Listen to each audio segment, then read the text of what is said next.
ഒന്ന് നമ്മുടെ ശാരീരികമായ തലത്തിൽ, പ്രവൃത്തികളുടെ തലത്തിൽ നമ്മൾ ചെയ്തു പോകുന്ന തെറ്റുകൾ. ആ ചെയ്തു പോകുന്ന തെറ്റുകളാണ് എപ്പോഴും നമ്മൾ പെട്ടെന്ന് തിരിച്ചറിയുന്നത്.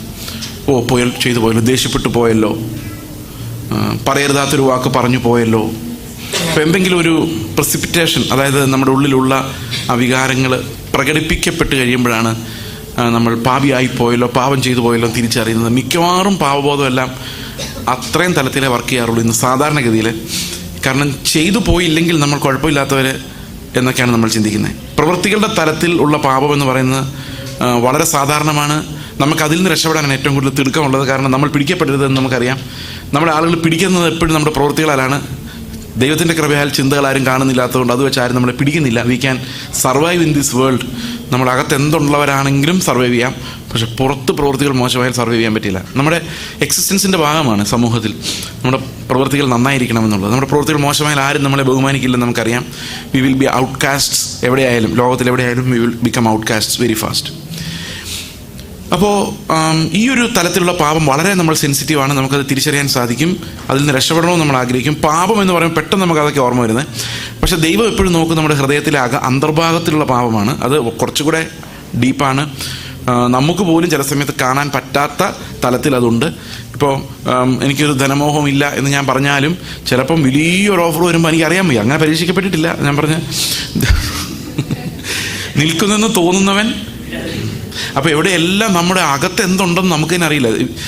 Mind can deceive us so much. നമുക്ക് നമ്മളെ തന്നെ നീതിമാന്മാരെന്ന് ധരിപ്പിക്കത്തക്ക രീതിയിൽ പലതരത്തിൽ ആക്ട് ചെയ്യാൻ നമ്മുടെ മനസ്സിന് കഴിയും. അതുകൊണ്ട് തന്നെ മനസ്സിനകത്ത് ഒളിച്ചു കിടക്കുന്ന പാപങ്ങൾ നമ്മൾ ശരിക്കും പ്രലോഭിപ്പിക്കപ്പെടാത്തത് കൊണ്ട് നമ്മൾ നീതിമാന്മാരെന്ന് വിചാരിക്കുന്ന ഒത്തിരി തലങ്ങളുണ്ട്. ഞാനിത് അനുഭവിച്ചിട്ടുണ്ട്. അതുകൊണ്ടാണ് ഞാനൊരു ദിവസം എൻ്റെ ഭാര്യയുടെ ഇങ്ങനെ പറഞ്ഞു, എനിക്ക് 1-2 പാവങ്ങളുടെ മേൽ ഭയങ്കര വിക്ടറിയാണ് വർഷങ്ങൾക്ക് മുമ്പ്. അപ്പോൾ അതിലൊന്ന് ഇതായിരുന്നു, ഈ സാമ്പത്തികം. ഞാൻ പിറ്റേ ഒരാഴ്ചയ്ക്കുള്ളിൽ ദൈവം എൻ്റെ അകത്ത് കിടന്ന സാധനത്തെ വെളിയിലെടുത്ത് കാണിച്ചു. ഇതാണ് നിൻ്റെ ഉള്ളിൽ കിടക്കുന്നത്. അത് വളരെ സിമ്പിളായിരുന്നു. ഞാൻ വിചാരിക്കുന്നതിനേക്കാളും വളരെ സ്വിഫ്റ്റ് ഓപ്പറേഷനിലൂടെ അത് കാണിച്ചത്. അപ്പോഴെനിക്ക് മനസ്സിലായി ഇത് ശരിക്കും പ്രലോഭിപ്പിക്കപ്പെടാഞ്ഞുകൊണ്ടാണ് അല്ലേ. അപ്പം ഇവിടെ എല്ലാം നമുക്കൊരു ലെവൽ ഓഫ് പ്രലോഭനം വരെ നമ്മൾ പിടിച്ചിരിക്കുന്നുണ്ട്. പക്ഷെ ഇവിടെ ഹൃദയത്തിനകത്ത് കിടക്കുന്ന കാര്യങ്ങൾ ദൈവത്തിന് മാത്രമേ അറിയുള്ളൂ. We cannot pass and self evaluation and say I am fine എന്ന് പറയാൻ പറ്റില്ല. കാരണം we are fighting so many things. നമ്മുടെ ഹൃദയത്തിൽ ഉണ്ടാകുന്ന പല ചിന്തകളെ നമ്മൾ ഫൈറ്റ് ചെയ്യുന്നുണ്ട്, ശരിയാണ്. പക്ഷെ ചിലയിടത്തൊക്കെ ആ ചിന്തകളെ നമ്മൾ വിട്ടുകളയുന്നുണ്ട്.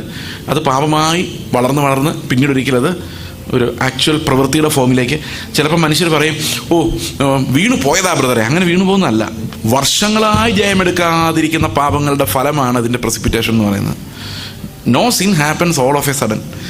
ഇത് ജയിച്ചു നിൽക്കുന്ന ജഡം, നമ്മൾ ബഹുമാനിച്ച് പൊതിഞ്ഞുകൊണ്ട് നടക്കുന്ന ജഡം തോക്കാത്തത് കൊണ്ട്, മരിക്കാത്തത് കൊണ്ട് വർഷങ്ങളത് കാത്തിരുന്ന മോഹം വളർന്ന് പാപത്തെയും മരണത്തെയും പ്രസവിക്കുകയാണ് ചെയ്യുന്നത്. അപ്പം ഹൃദയത്തിൻ്റെ അന്തർഭാഗങ്ങളുടെ വിവേചനം വളരെ അത്യാവശ്യമാണ്.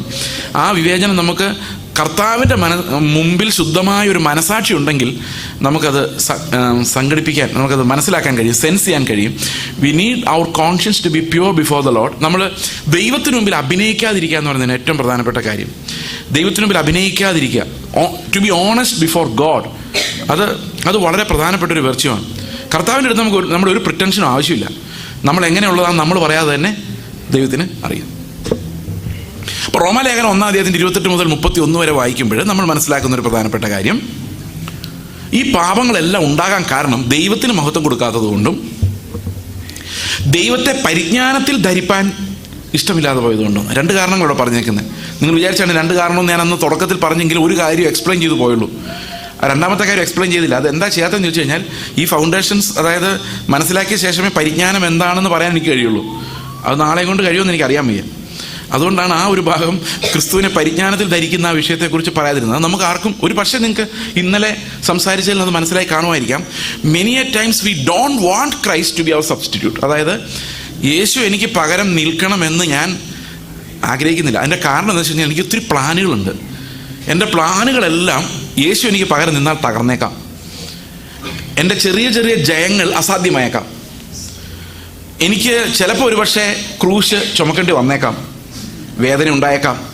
അതുകൊണ്ട് യേശു എനിക്ക് പകരം നിന്നാൽ ഒരു പക്ഷേ എൻ്റെ ശത്രു ചിലപ്പം ജയിച്ചേക്കാം, അല്ലെങ്കിൽ ജയിച്ചു എന്ന് എനിക്ക് തോന്നിയേക്കാം. ഈ ലോകത്തിൽ താൽക്കാലികമായ ജയങ്ങൾ അവന് കിട്ടുന്നത് ഞാൻ അനുഭവിക്കേണ്ടി വന്നേക്കാം. കാരണം യേശു അത് കണ്ടോണ്ടെന്ന്, അല്ലേ? He faced rejection, ridicule and crucifixion എല്ലാം. ഈ ലോകത്ത് ദൈവത്തോട് മനുഷ്യനുള്ള യഥാർത്ഥ മനോഭാവം എന്താണ്? അതാണ് ക്രൂസിൽ നമ്മൾ കാണുന്നത്. ദൈവത്തെ നമ്മുടെ കൈ കിട്ടിയാൽ നമ്മൾ എന്ത് ചെയ്യും? That's what we see on the cross. അത്രേ ഉള്ളൂ മനുഷ്യനത് ചെയ്യാൻ പറ്റുള്ളൂ. അവൻ്റെ പാപത്തിൻ്റെ കൾമിനേഷൻ കാണുന്നത് അതാണ്. ആ യേശു രൂപമോ പറയുന്നവർ ആദ്യം സെർവൻസിനെ വിട്ടു, പിന്നെ അവസാനം സ്വന്തം പുത്രനെ വിട്ടപ്പോഴാണ് അവരുടെ ആങ്കർ ജ്വലിക്കുന്നത്, ദൈവത്തോടുള്ള ആ യജമാനനോടുള്ള കോപം. ഇത് ലോകത്തിന് യേശുവിനോടുള്ള മറുപടിയാണ്, രക്ഷിക്കാൻ വന്നവനോടുള്ള ലോകത്തിൻ്റെ മറുപടിയാണ് ക്രൂശ് വെച്ചാണ് അവർ ദൈവത്തോട് മറുപടി പറയുന്നത്. അപ്പോൾ ഈ ഇന്നർ ഹിഡൻ സിൻസ്, അതിൻ്റെ എല്ലാം കാരണം പറഞ്ഞിരിക്കുന്ന 2 കാരണമാണ്. ഒന്ന്, ദൈവത്തിന് നമ്മൾ മഹത്വം കൊടുക്കുന്നില്ല എന്നുള്ളതാണ്. അസൂയ ഞാനൊരു എക്സാമ്പിളായിട്ടൊന്ന് പറഞ്ഞ, അസൂയ എന്തുകൊണ്ടുണ്ടാകുന്നു എന്ന് ചോദിച്ചു കഴിഞ്ഞാൽ, വി ഡോണ്ട് ഗ്ലോറിഫൈ ഗോഡ്. ഇപ്പോൾ ഉദാഹരണത്തിന് ഒരാൾ ഒത്തിരി പൈസ ഉണ്ടാക്കി, എനിക്ക് അത്രയും പറ്റിയില്ല, വർഷങ്ങളായിട്ട് അധ്വാനിക്കുന്നു. അപ്പോൾ എന്തുകൊണ്ട് അയാളുടെ അസൂയ തോന്നറിയാം? എന്തുകൊണ്ടാണ്?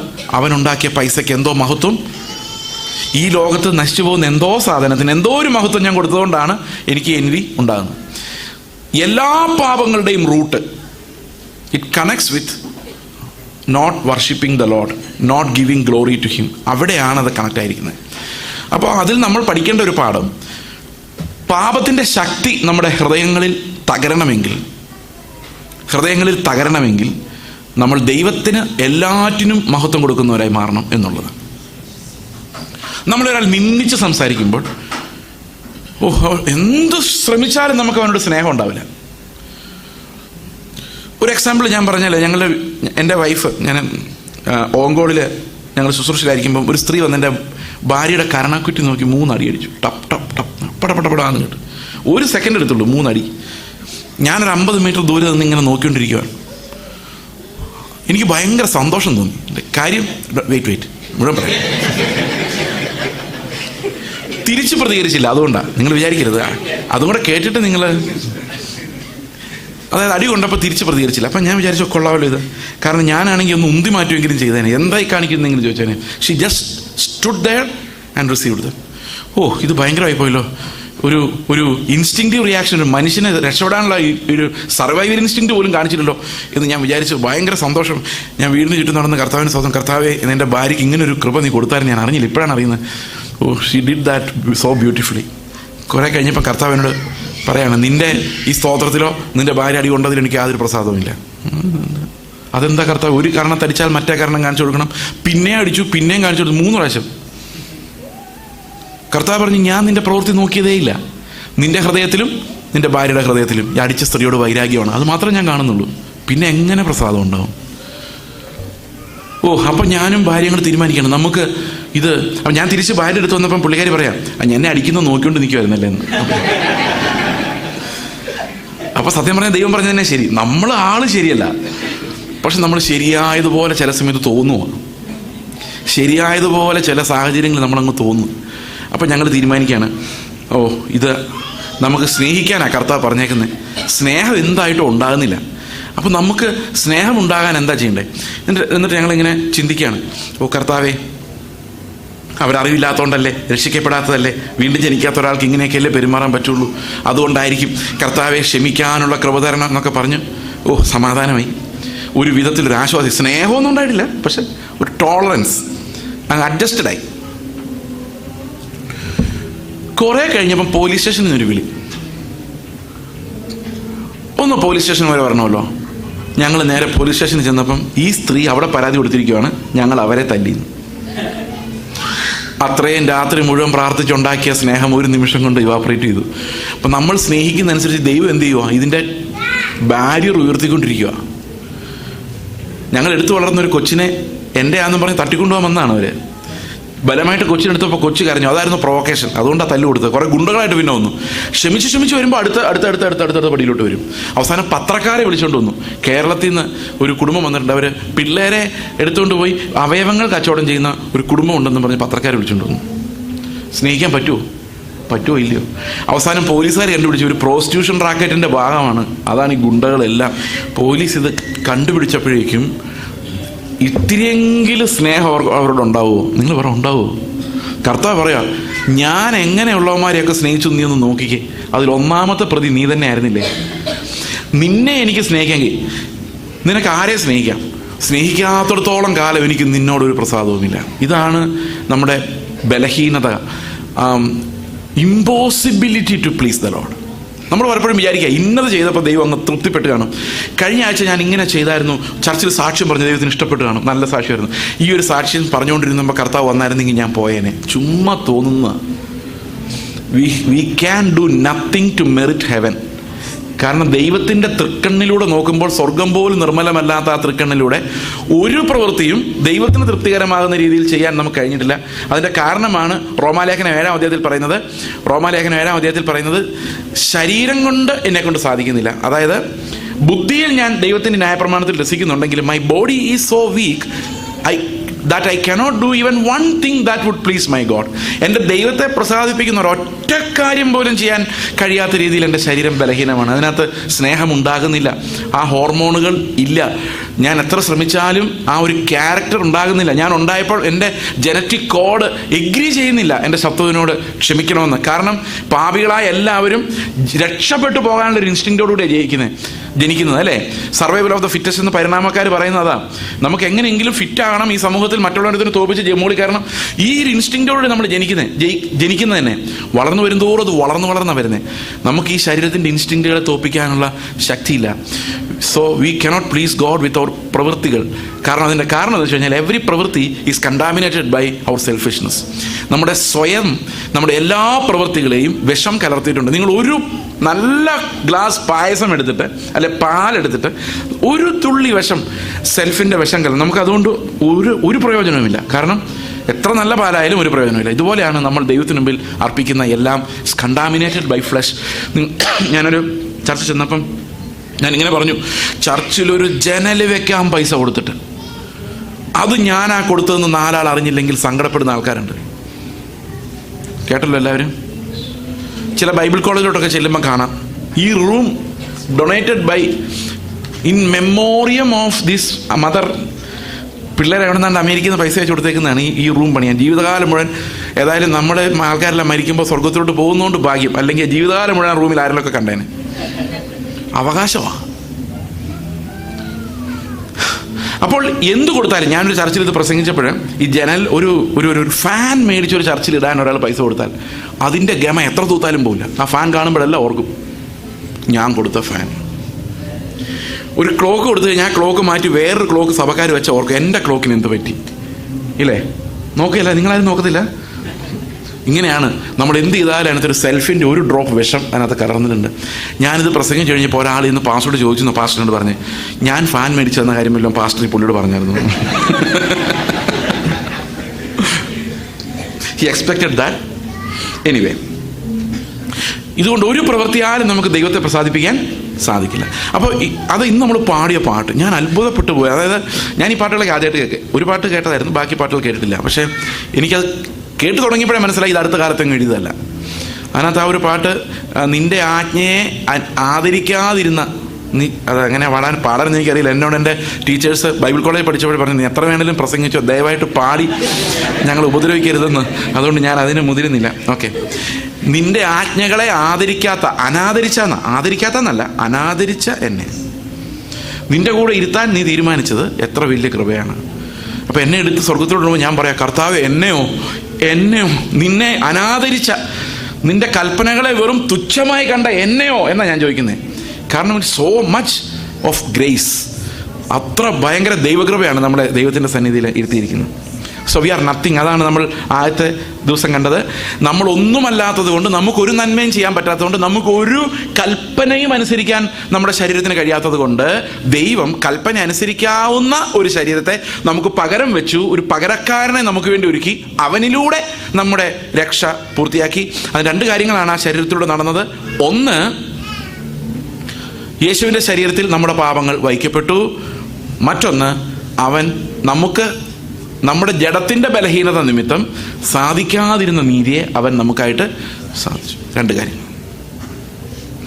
ഈ 2 കാര്യങ്ങൾ വരുമ്പോൾ നമ്മൾ third level of sensing sin, അത് നമുക്ക് വരുന്നത് ദൈവത്തിൻ്റെ ന്യായപ്രമാണത്തിൽ നിന്നാണ്. ദൈവത്തിൻ്റെ ന്യായപ്രമാണം വായിക്കുമ്പോഴാണ് നമ്മൾ ശരിക്കും, അതാണ് റോമാലേഖനം 7-ാം അധ്യായം പറയുന്നത്, നിയമം വരുന്നത് വരെ ഞാൻ മിടുക്കനായിരുന്നു, എന്നാൽ നിയമം വന്ന ശേഷം ഞാൻ മരിച്ചു. അതിൻ്റെ കാരണം പാപിയാണെന്ന് ഞാൻ മുദ്ര കുത്തപ്പെട്ടു. Law made me the law established my guilt. എൻ്റെ ഗിൽറ്റ്, ഞാൻ കുറ്റവാളിയാണെന്നുള്ള കാര്യം ഈ നിയമം സ്ഥാപിച്ചു. നിയമം എനിക്കത് ഉറപ്പിച്ചു. അപ്പോൾ ഞാൻ നിയമം കാണുമ്പോൾ മനസ്സിലായി ചെയ്തിട്ടില്ല, ഇത്രയും ചെയ്ത് തീർക്കണോ. നമ്മളൊരു പെട്ടെന്നൊരു ദിവസം എക്സാമിനേഷൻ എഴുതാൻ്റെ തലേദിവസം ഒരു 5 ലെസൺ പഠിക്കാൻ ബാക്കിയുണ്ടെന്ന് വിചാരിക്കുന്നതിൻ്റെ ചിന്താഗതി എന്തായിരിക്കും? എൻ്റെ ദൈവമേ, ഇത് എപ്പോൾ തീർക്കും? ആകെ 1 മണിക്കൂറുണ്ട്, 15 മിനിറ്റ് ഒരു ലെസണിന്, അടുത്തതിന് 15 മിനിറ്റ്. എന്തേലും നടക്കുമോ? ഒന്നും നടക്കില്ല. ഇതുപോലെയാണ് നിയമങ്ങളെല്ലാം ഉണ്ട്, ഒന്നും അനുസരിച്ചിട്ടില്ല. ആ ഒരു വെപ്രാളം ഒന്ന് ആലോചിച്ച് നോക്കി. That's exactly where we stand every time. Okay, അപ്പോൾ അതിന് പകരം കർത്താവ് എന്ത് ചെയ്യുന്നു? അവൻ നമുക്ക് പകരം ഇത് പൂർത്തീകരിക്കുന്നു. നമുക്ക് പകരം ഇത് പൂർത്തീകരിക്കുന്നു എന്ന് പറയുമ്പോൾ നമ്മൾ ഈ ഒരു ബൈബിൾ സ്റ്റഡിയിൽ നിന്ന് നിങ്ങൾ എന്തു മറന്നു പോയാലും നിങ്ങൾ ഓർത്തിരിക്കേണ്ട ഒരു കാര്യം ഇതാണ്: യേശുക്രിസ്തു ക്രൂശിൽ നമുക്ക് പകരക്കാരനായിരുന്നതുപോലെ നമ്മുടെ ജീവിതത്തിൻ്റെ ഓരോ നിമിഷവും, ഓരോ പ്രലോഭനങ്ങളുടെ നടുവിലും, ഓരോ പരീക്ഷണങ്ങളുടെ നടുവിലും യേശു എന്ന പകരക്കാരൻ നമുക്ക് അവൈലബിൾ ആണ്. എന്ന് പറഞ്ഞാൽ ഇപ്പം ഞാൻ സംസാരിക്കുമ്പം നിങ്ങൾക്കറിയാം 9:30 ആകാൻ നോക്കിയിരിക്കുമായിരിക്കാം ഒരുപക്ഷെ കുറച്ച് നേരം കഴിയുമ്പം. എന്നാൽ യേശു ആയിരുന്നു എൻ്റെ സ്ഥാനത്ത് സംസാരിക്കുന്നെങ്കിൽ നിങ്ങൾ രക്ഷിക്കപ്പെട്ടവരല്ലെങ്കിൽ പോലും 3 ദിവസം ആഹാരം പോലും ഇല്ലാതിരുന്നേനെ. അതിനെയാണ് കൃപ എന്ന് പറയുന്നത്. എനിക്ക് ആഗ്രഹമൊക്കെ ഉണ്ട്, പക്ഷേ എൻ്റെ ശരീരം അതിന് എത്തുന്നില്ല. ഞാൻ എത്ര ശ്രമിച്ചാലും അങ്ങനെ ആകാൻ സാധിക്കത്തില്ല. അപ്പം എൻ്റെ ഉള്ളിലൊരു ഞരക്കമാണ്, കർത്താവെ, ഞാനല്ല, നീ ഈ ജനത്തോട് സംസാരിക്കണം. അപ്പം എൻ്റെ ഉള്ളിൽ ഞരക്കം അതാണെങ്കിൽ എന്നിലൂടെ കർത്താവ് നിങ്ങളോട് സംസാരിക്കുന്നുണ്ട്. അപ്പം ഞാൻ ഇങ്ങനെ ചിന്തിക്കുന്നത്, കർത്താവെ, നീയാണ് ഈ പുൾപിറ്റിൻ്റെ പുറകിൽ നിന്നിരുന്നെങ്കിൽ. എനിക്കറിയാം ഞാൻ ചില കാര്യങ്ങൾ ആവർത്തിക്കുന്നുണ്ട്. ഈ ആവർത്തിക്കുമ്പോഴും എൻ്റെ മനസ്സിതാണ്, നിങ്ങൾ വിചാരിക്കുമോ ഇയാൾ ഇത് തന്നെയാണല്ലോ എന്ന് പറഞ്ഞ് എനിക്ക് പ്രശ്നമില്ല. കാരണം എന്നെ സംബന്ധിച്ച് ഇത്ര മാത്രമേ ഉള്ളൂ, നിങ്ങളുടെ ഹൃദയത്തിൽ ഇത് പതിയുന്നവരെ കർത്താവാണ് ഇവിടെ നിന്ന് സംസാരിച്ചുകൊണ്ടിരിക്കുന്നതെങ്കിൽ മാനസാന്തരത്തിലേക്കും യേശു മാത്രം എന്ന അനുഭവത്തിലേക്ക് നിങ്ങൾ വരാൻ എന്ത് ഉപദേശമാണോ നിങ്ങൾ കേൾക്കേണ്ടത്? യേശു എന്ത് പറയുമായിരുന്നു? അത് നിങ്ങളുടെ മുമ്പിൽ നാണം കെട്ടിട്ടായാലും കർത്താവ് എന്ത് പറയുമായിരുന്നു ഒരൊറ്റ ചോദ്യത്തിൻ്റെ മുമ്പിൽ നിൽക്കാനാണ് എനിക്കിഷ്ടം. പക്ഷെ അങ്ങനെ ഒന്നും ആകാനുള്ള കഴിവ് എനിക്ക് ഇല്ല.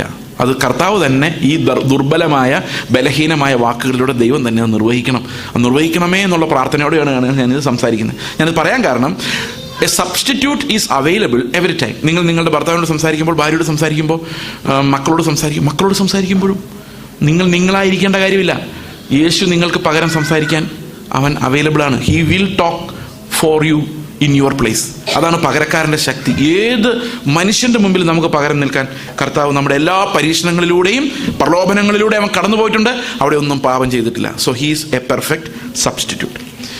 അപ്പോൾ ഒരു കാര്യമുണ്ട്, ഞാനല്ല ക്രിസ്തു അത്രേ എന്ന് പറയണമെങ്കിൽ നമുക്കറിയാം ഗലാത്യ ലേഖനം 2-ാം അധ്യായം 20-ാം വാക്യത്തിൽ പറയുന്നത്, ഞാൻ ക്രിസ്തുവിനോടൊപ്പം ക്രൂശിക്കപ്പെട്ടിരിക്കുന്നതിന് ജീവിക്കുന്ന ഞാനല്ല, ക്രിസ്തു അത്ര എന്നെ ഉള്ളിൽ ജീവിക്കുന്നു. ഞാനിപ്പോൾ ജഡത്തിൽ ജീവിക്കുന്നു. എന്നെ സ്നേഹിച്ചവൻ തൻ്റെ ജീവനെ തന്നെ എനിക്ക് വെച്ച് തന്ന പുത്രനിലുള്ള വിശ്വാസത്താൽ അത്രേ ജീവിക്കും. അപ്പം പുത്രനിലുള്ള ജീവിതം എന്ന് പറയുന്നത് ഇറ്റ്സ് ബൈ ഫെയ്ത്ത്. ഇപ്പം ഫെയ്ത്ത് എന്ന് പറയുന്നത് നമുക്ക് പുത്രൻ്റെ ജീവിതവുമായിട്ട് കണക്ട് ആകാനുള്ള ബ്രിഡ്ജാണ്. പുത്രൻ്റെ ജീവിതവുമായി നമ്മളെ ബന്ധിപ്പിക്കാനുള്ള ബ്രിഡ്ജാണ് ഫെയ്ത്ത്. വിശ്വാസം എന്തിനുള്ളതാണ്? വിശ്വാസം നമുക്ക് കാര്യസാധ്യത്തിനായുള്ളതല്ല, അസാധ്യങ്ങളെ സാധ്യമാക്കാനുള്ളതല്ല. അത് യേശുക്രിസ്തുവിൻ്റെ ജീവനുമായി, ആ പകരക്കാരനുമായി നമ്മളെ ബന്ധിപ്പിക്കാനുള്ള ബ്രിഡ്ജാണ് ഫെയ്ത്ത്. അപ്പം 3-ാമത്തെ തലം പാപം നമ്മൾ കണ്ടു. അവിടെ നമ്മൾ കാണുന്നത് ഒരു സബ്സ്റ്റിറ്റ്യൂട്ട് നമുക്കുണ്ട്, പക്ഷെ നമുക്ക് ആ സബ്സ്റ്റിറ്റ്യൂട്ടിനെ വേണ്ട. അതാണ് എന്തുകൊണ്ട് വേണ്ട? നമുക്കത് പ്രാക്ടിക്കലല്ല. കാരണം നമ്മുടെ ജീവിതത്തെ ബാധിച്ചേക്കാം, നമ്മുടെ ലാഭത്തെ ബാധിച്ചേക്കാം, അല്ലെ നമ്മുടെ റെപ്യൂട്ടേഷനെ ബാധിച്ചേക്കാം. ഇതൊന്നും നമുക്കൊരു റിസ്ക് എടുക്കാൻ താല്പര്യമില്ല. അതുകൊണ്ട് നമുക്ക് യേശു എനിക്ക് പകരക്കാരനായി നിൽക്കേണ്ട. ഈ ഒരു ആർഗ്യുമെന്റും കൂടെ ഞാൻ ജയിച്ചോട്ടെ, നാളെ തൊട്ട് യേശു പകരക്കാരൻ. ഇന്ന് എൻ്റെ ഭാര്യ അത് പറഞ്ഞു. ഇതിനകത്ത് വേറൊരു പ്രശ്നമുണ്ട്. ഈ ഭാര്യ ഭർത്താക്കന്മാർ തമ്മിലുള്ള ആർഗ്യുമെന്റിലുള്ള പ്രശ്നം എന്ന് വെച്ച് കഴിഞ്ഞാൽ, ഭാര്യ വിശ്വസിക്കുന്നത് ഞാൻ പറയുന്നത് ശരിയെന്നും ഭർത്താവ് വിശ്വസിക്കുന്നത് ഞാൻ പറയുന്നത് ശരിയെന്നുമാണ്. ലോകത്തുള്ള എല്ലാ ആർഗ്യുമെന്റും അങ്ങനെയാണ്. അമേരിക്ക സോവിയറ്റ് യൂണിയൻ തമ്മിൽ യുദ്ധം നടക്കുമ്പോഴും അല്ല വഴക്ക് നടക്കുമ്പോഴും അവർക്കറിയാം ഞങ്ങൾ പറയുന്നത് ശരിയെന്ന്, അല്ലേ? നിങ്ങൾക്ക് എല്ലാവർക്കും അറിയത്തില്ലേ നിങ്ങൾ പറയുന്നത് ശരിയെന്ന്? നിങ്ങളെങ്ങാനും മിണ്ടാതിരുന്ന് പോയാൽ ശരി തോറ്റു പോകുമോ, തെറ്റ് ജയിച്ചു പോകുമോ എന്നുള്ള വിഷമം കൊണ്ട് മാത്രമല്ലേ നിങ്ങൾ എതിർത്ത് സംസാരിക്കുന്നത്? പലരും വിചാരിക്കുന്ന ഞാൻ മിണ്ടാതിരുന്നാൽ എന്ത് ചെയ്യുമെന്ന സഭ, എന്ത് ചെയ്യുമെന്ന വീട്, എന്ത് ചെയ്യും, എൻ്റെ കുടുംബം എല്ലാം തെറ്റിപ്പോവില്ലോ, വഴിതെറ്റിപ്പോവില്ലോ. ഈ ഭാര്യമാര് ഭർത്താക്കന്മാർക്ക് കീഴ്പ്പെട്ടിരിക്കണമെന്ന് അറിയാൻ വയ്യാത്ത ഒരു ഭാര്യമാരും ഇല്ല, ലോകത്തിലൊരു ഭാര്യമാരില്ല. അവരോട് ചോദിച്ചു നോക്കി, അവരെല്ലാവരും അങ്ങനെ പറയുള്ളൂ, ഞാൻ എൻ്റെ ഭർത്താവിന് ലോകത്തിന്നേ അവരൊരു ഭാര്യയും പറഞ്ഞിട്ടില്ല ഞാൻ ഭർത്താവിന് കീഴ്പ്പെടുന്ന ആളല്ല പറഞ്ഞിട്ടുണ്ടോ? ഇല്ല. പിന്നെ ഭർത്താവിന് വിവരം ഇത്തിരി കുറവായതുകൊണ്ട് ഞാൻ ശക്തമായി ഉപദേശിക്കുമെന്ന് മാത്രമേ ഉള്ളൂ.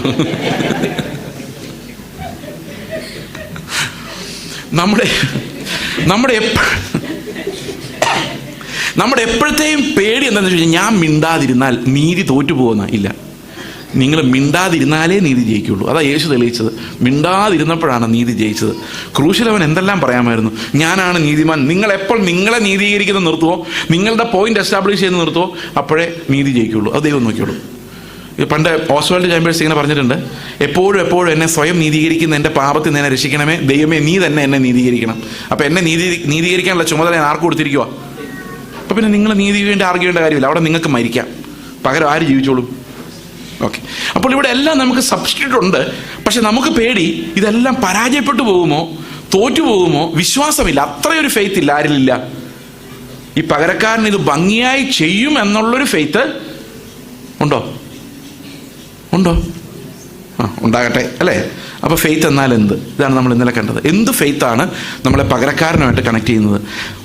വയറുവേദന മാറുന്നുള്ള വിശ്വാസമല്ല. ആ വിശ്വാസം ലോകത്തിലെല്ലാ മതത്തിലും ഉണ്ട്. എല്ലാ മതത്തിലും ഉണ്ട്. അതെങ്ങനെ നമുക്ക് ഉണ്ടായെന്നറിയാം? വിശ്വാസം ആത്മാവ് തന്ന വിശ്വാസം അല്ലാതെ ജനിച്ചപ്പോഴേ ഉണ്ടായ ശരിതെറ്റുകളുടെ ധർമ്മബോധത്തിൽ നിന്നുണ്ടായ വിശ്വാസം. അത് ഒരു സൂപ്പർ ശക്തി ഉണ്ടെന്നും ആ ശക്തിക്ക് നമ്മൾ യേശു എന്ന് പേരിട്ടു. നമ്മുടെ മര്യാദയ്ക്ക്, നമ്മൾ മര്യാദക്കാരായുണ്ട്. അവർക്ക് വിവരമില്ലാത്തതുകൊണ്ട് അവർ വേറെ പല പേരിട്ടു. പക്ഷെ ഉദ്ദേശം ഒന്ന് തന്നെയാണ്. എന്താണ്? ഞങ്ങളുടെ അസാധ്യമായ കാര്യങ്ങളെ സാധ്യമാക്കി ഞങ്ങളുടെ ജീവിതം കംഫർട്ടബിൾ ആക്കണം. അല്ലാതെ യേശു എന്ന പകരക്കാരനിലേക്ക് എത്താൻ വേണ്ടിയാണോ നമ്മൾ വിശ്വസിക്കുന്നത്? ചോദിച്ചോ, നിങ്ങളോട് തന്നെ ചോദിച്ചോ, എന്തിനാ നിങ്ങൾ വിശ്വസിക്കുന്നത്? യേശു എന്ന പകരക്കാരനെ ഇന്ന് കിട്ടാൻ വേണ്ടിയാണോ? നിങ്ങളുടെ പെരുമാറ്റത്തിലും ജീവിതത്തിലും വിശുദ്ധീകരണത്തിലും തേജസ്കരണത്തിലും ക്രിസ്തു എന്ന പകരക്കാരൻ നിങ്ങൾക്ക് വേണ്ടി എല്ലാം സമ്പാദിച്ചു വെച്ചിട്ടുണ്ട്. അവൻ നിങ്ങൾക്ക് പകരക്കാരനാകാൻ വേണ്ടിയാണോ നിങ്ങൾ വിശ്വസിക്കുന്നത്? അതോ എല്ലാ മതങ്ങളിലും കാണുന്ന കോമൺ ബ്ലെസ്സിങ്സിന് വേണ്ടിയാണോ എന്നുള്ളതാണ് നമ്മുടെ പ്രധാനപ്പെട്ട വിഷയം. വിശ്വാസം എന്നതോ ആശിക്കുന്നതിൻ്റെ ഉറപ്പും, അതാ ഇന്നലെ നമ്മൾ പറഞ്ഞ കാണാത്ത കാര്യങ്ങളുടെ നിശ്ചയവും. ആശിക്കുന്നതിൻ്റെ ഉറപ്പും കാണാത്ത കാര്യങ്ങളുടെ നിശ്ചയം എന്ന് പറഞ്ഞാൽ എന്താ അർത്ഥം? ആശിക്കുന്ന എന്തിനു വേണ്ടിയാ? ഇന്നലെ കേട്ടവര് പെട്ടെന്ന് പറഞ്ഞോ. ആശിക്കുന്ന എന്തിനു വേണ്ടിയാ? യേശു ക്രിസ്തുവിന്റെ അതേ തേജസ് പ്രാപിക്കുന്നതിനുണ്ട്. റോമാലേഖനം 8:23, യോഹന്നാന്റെ ലേഖനം 1-ാം ലേഖനം 3-ാം അധ്യായത്തിന്റെ 2, 3, 4 വാക്യങ്ങൾ. ഓക്കെ. യേശുവിന്റെ അതേ തേജസ് പ്രാപിക്കാനുള്ള ആശ, അതിന്റെ ഉറപ്പാണ് വിശ്വാസം. ആശ ഇല്ലെങ്കിൽ എന്തും ഇല്ല, ഉറപ്പില്ല. ഉറപ്പില്ലെങ്കിൽ എന്തില്ല? വിശ്വാസമില്ല. ഞാൻ പറയാം, എൻ്റെ ഭാര്യ എനിക്ക് ഭയങ്കര വിശ്വാസം, പക്ഷെ വലിയ ഉറപ്പില്ല എന്ന് പറഞ്ഞാൽ വിശ്വാസം ഉണ്ടോ ഇല്ലയോ? ഇല്ല. അപ്പോൾ ഉറപ്പുണ്ടെങ്കിൽ എന്തുള്ളൂ? അപ്പോൾ ഞാൻ നിങ്ങളോട് ചോദിക്കട്ടെ, ഇപ്പം 8:30 ആരും കൈവക്കണ്ട. 8:30 8:30 കഴിഞ്ഞ് 1 മിനിറ്റ് ഉള്ളപ്പം കർത്താവ് വന്നാൽ എത്ര പേർ സ്വർഗത്തിൽ പോകും? ചോദിക്കുക. കൈവക്കണ്ട. യേശുവിനെ പോലെ എത്ര പേർ രൂപാന്തരപ്പെടും? ചുമ്മാ 100% ഉറപ്പ് നമ്മൾ ആത്മാവിനോട് ചോദിക്കണം. ആത്മാവിൻ്റെ ഉറപ്പ് ഉണ്ടോ? ഓക്കെ. അതാണ് ഇന്നലെ നമ്മൾ കണ്ട പ്രധാനപ്പെട്ട ഭാഗം, ആശിക്കുന്നതിൻ്റെ ഉറപ്പ്. ഇന്ന് നമ്മൾ കാണാൻ പോകുന്നത് കാണാത്ത കാര്യങ്ങളുടെ നിശ്ചയം. നമ്മൾ എന്താണ് അതെന്ന് പറഞ്ഞു. ഇല്ലാത്ത കാര്യവും കാണാത്ത കാര്യവും ഓർമ്മയുണ്ടോ? എന്താണ് ഈ ഹോളിൽ ഇപ്പം ഇല്ലാത്ത കാര്യം? ഞാൻ മറന്നുപോയി. Drum set. കാണാത്ത കാര്യം എന്താന്ന് ഇന്നലെ പറഞ്ഞേ? യേശു ക്രിസ്തു. 2-3 പേർ കൂടുന്നവരുടെ നടുവിലെല്ലാം ആരുണ്ട്? വിശ്വാസം എന്നത് ഇല്ലാത്ത ഡ്രം സെറ്റ് കൊണ്ടുവരുന്നതല്ല, ഇല്ലാത്ത വീട് കൊണ്ടുവരുന്നതല്ല. അതൊക്കെ കോമൺ ഫെയ്ത്ത് ആണ്. കാണാത്ത യേശുവിനെ കാണുന്നതാണ്. കാണാത്ത കാര്യങ്ങളുടെ നിശ്ചയമാണ്, ഇല്ലാത്ത കാര്യങ്ങളുടെ നിശ്ചയമല്ല. വിശ്വാസം നമ്മളെ കണക്ട് ചെയ്യുന്നത് ഇല്ലാത്ത കുറെ കാര്യങ്ങളിലേക്കല്ല, ഉണ്ടായിട്ടും നമുക്ക് ഈ ദൃഷ്ടി കൊണ്ട് കാണാൻ പറ്റാത്ത ചില കാര്യങ്ങളിലേക്കാണ്. അതിനെയാണ് വിശുദ്ധ വിശ്വാസം എന്ന് പറയുന്നത്. അത് നമുക്ക് വെളിപ്പെടുത്തി തരുന്നത് കാണാത്ത ഒരു ലോകത്തെയാണ്.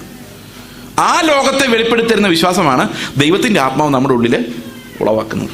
ഓക്കെ. എന്താണ് ഈ കാണാത്ത കാര്യങ്ങൾ? 2 കൊരിന്ത്യർ ലേഖനം 4:18 ഇന്ന് നമ്മൾ വായിച്ചു. 2 കൊരിന്ത്യർ ലേഖനം 4:18 വായിക്കാം.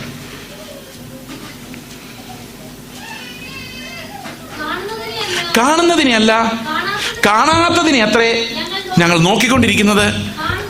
അതെങ്ങനെ നോക്കിക്കൊണ്ടിരിക്കുന്നത്? വിശ്വാസമുള്ളവർക്ക് കാണാത്തതിനെ നോക്കിക്കൊണ്ടിരിക്കാൻ പറ്റുള്ളൂ. കാണുന്നത് താൽക്കാലികം, കാണാത്തതോ നിത്യം. എന്താ ഈ നിത്യത എന്ന് പറഞ്ഞാൽ? എന്താ നിത്യത എന്ന് പറഞ്ഞാൽ, ഇപ്പോൾ ഒരു ക്ലോക്ക് ഉണ്ട്.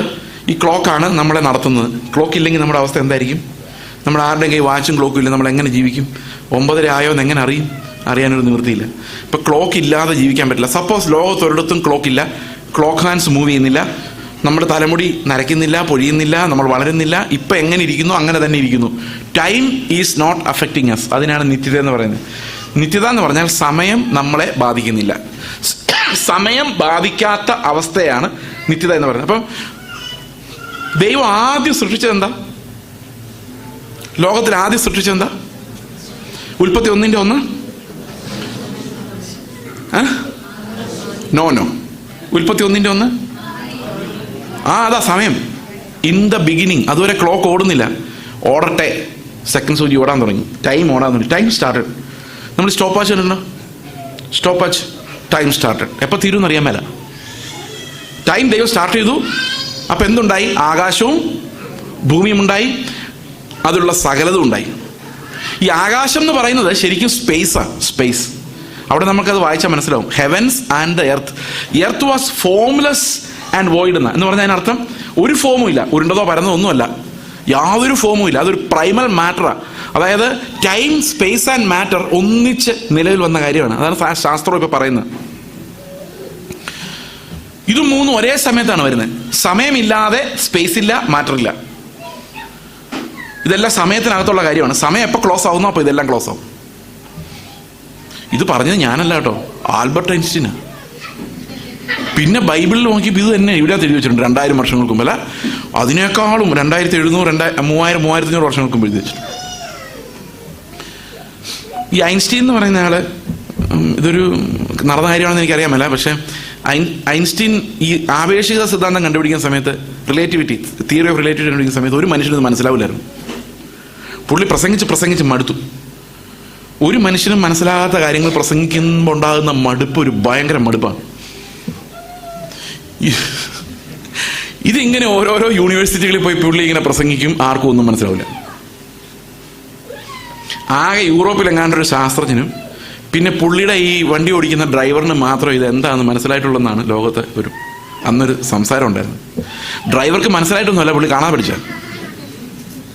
ഈ പ്രസംഗം തന്നെയല്ലേ വീണ്ടും വീണ്ടും കേൾക്കുന്നത്. എൻ്റെ മോനെ ഇത് കാണാൻ പഠിച്ചിട്ടുണ്ട്. ഒരു ദിവസം ഐൻസ്റ്റീൻ ഡ്രൈവറോട് പറഞ്ഞു, ഞാൻ മടുത്തു, പ്രസംഗിച്ച് ഇത് തന്നെ വീണ്ടും ആർക്കും ഒന്നും മനസ്സിലാവുന്നില്ല, ഒരാൾ ചോദ്യം പോലും ചോദിക്കുന്നില്ല, കഴിഞ്ഞു പോയി. അപ്പോൾ ഡ്രൈവർ പറഞ്ഞു, സാർ എനിക്ക് സാർ മടുത്തെങ്കിൽ ഒരു കാര്യം, ഇന്ന് ഞാൻ പ്രസംഗിച്ചോളാം എന്ന് പറഞ്ഞു. ഐൻസ്റ്റീൻ നേരെ കോട്ട് ഊരി ഡ്രൈവർക്ക് കൊടുത്തു. ഡ്രൈവർ നേരെ പോയി 2 മണിക്കൂർ സൂപ്പർ ലെക്ചർ, ഒരു മിസ്റ്റേക്കും ഇല്ല. ഒരുത്തൻ പതിവ് പോലെ ആർക്കും ഒന്നും മനസ്സിലായില്ല. ഈ പ്രാവശ്യം ഒരു വ്യത്യാസമുണ്ട്, പ്രസംഗിക്കുന്നതിനൊന്നും അറിയത്തില്ല. അങ്ങനെ കുറെ കഴിഞ്ഞപ്പം പുറയുന്ന ഒരാൾ കൈപൊക്കി, സാറിനാണോ വിളിച്ചെന്നറിയാൻ മേല, അതൊന്നും കഥയിൽ ചോദ്യമില്ല. ഈ 2 മണിക്കൂർ നിങ്ങൾ പ്രസംഗിച്ച ഒരു അക്ഷരം പോലും ഞങ്ങൾക്ക് മനസ്സിലായില്ല. ഇതെന്താണ് സംഭവിച്ചതെന്ന്, എന്താണ് നിങ്ങൾ പറഞ്ഞതെന്ന് 1 മിനിറ്റിൽ ഒന്ന് വിശദീകരിക്കോ? ഐൻസ്റ്റീൻ പറഞ്ഞു, ഐൻസ്റ്റീൻ അല്ല മറ്റവൻ, നിങ്ങൾ യൂണിവേഴ്സിറ്റിയിലെ പിള്ളേരെ പ്രൊഫസേഴ്സ്, നിങ്ങൾക്ക് ഞാൻ പറഞ്ഞൊന്നും മനസ്സിലായില്ലെന്ന് പറയുന്നത് എനിക്ക് ലജ്ജ തോന്നുന്നു. ഇതേ ഒന്നും അറിയാത്ത എൻ്റെ ഡ്രൈവർ, പുള്ളി ഇത് 1ാം തരമായിട്ട് എക്സ്പ്ലെയിൻ ചെയ്യുന്നു. ഡ്രൈവർ ഇവിടെ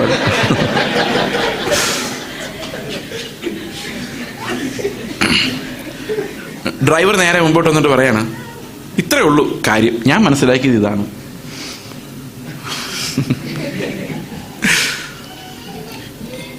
ഇപ്പൊ ഇവിടെ ഭൂമിയുണ്ട്. ഇപ്പൊ സമയം 8:35. 9 മണിക്കൂടെ ഭൂമി ഇല്ലെന്ന് വിചാരിച്ചോ.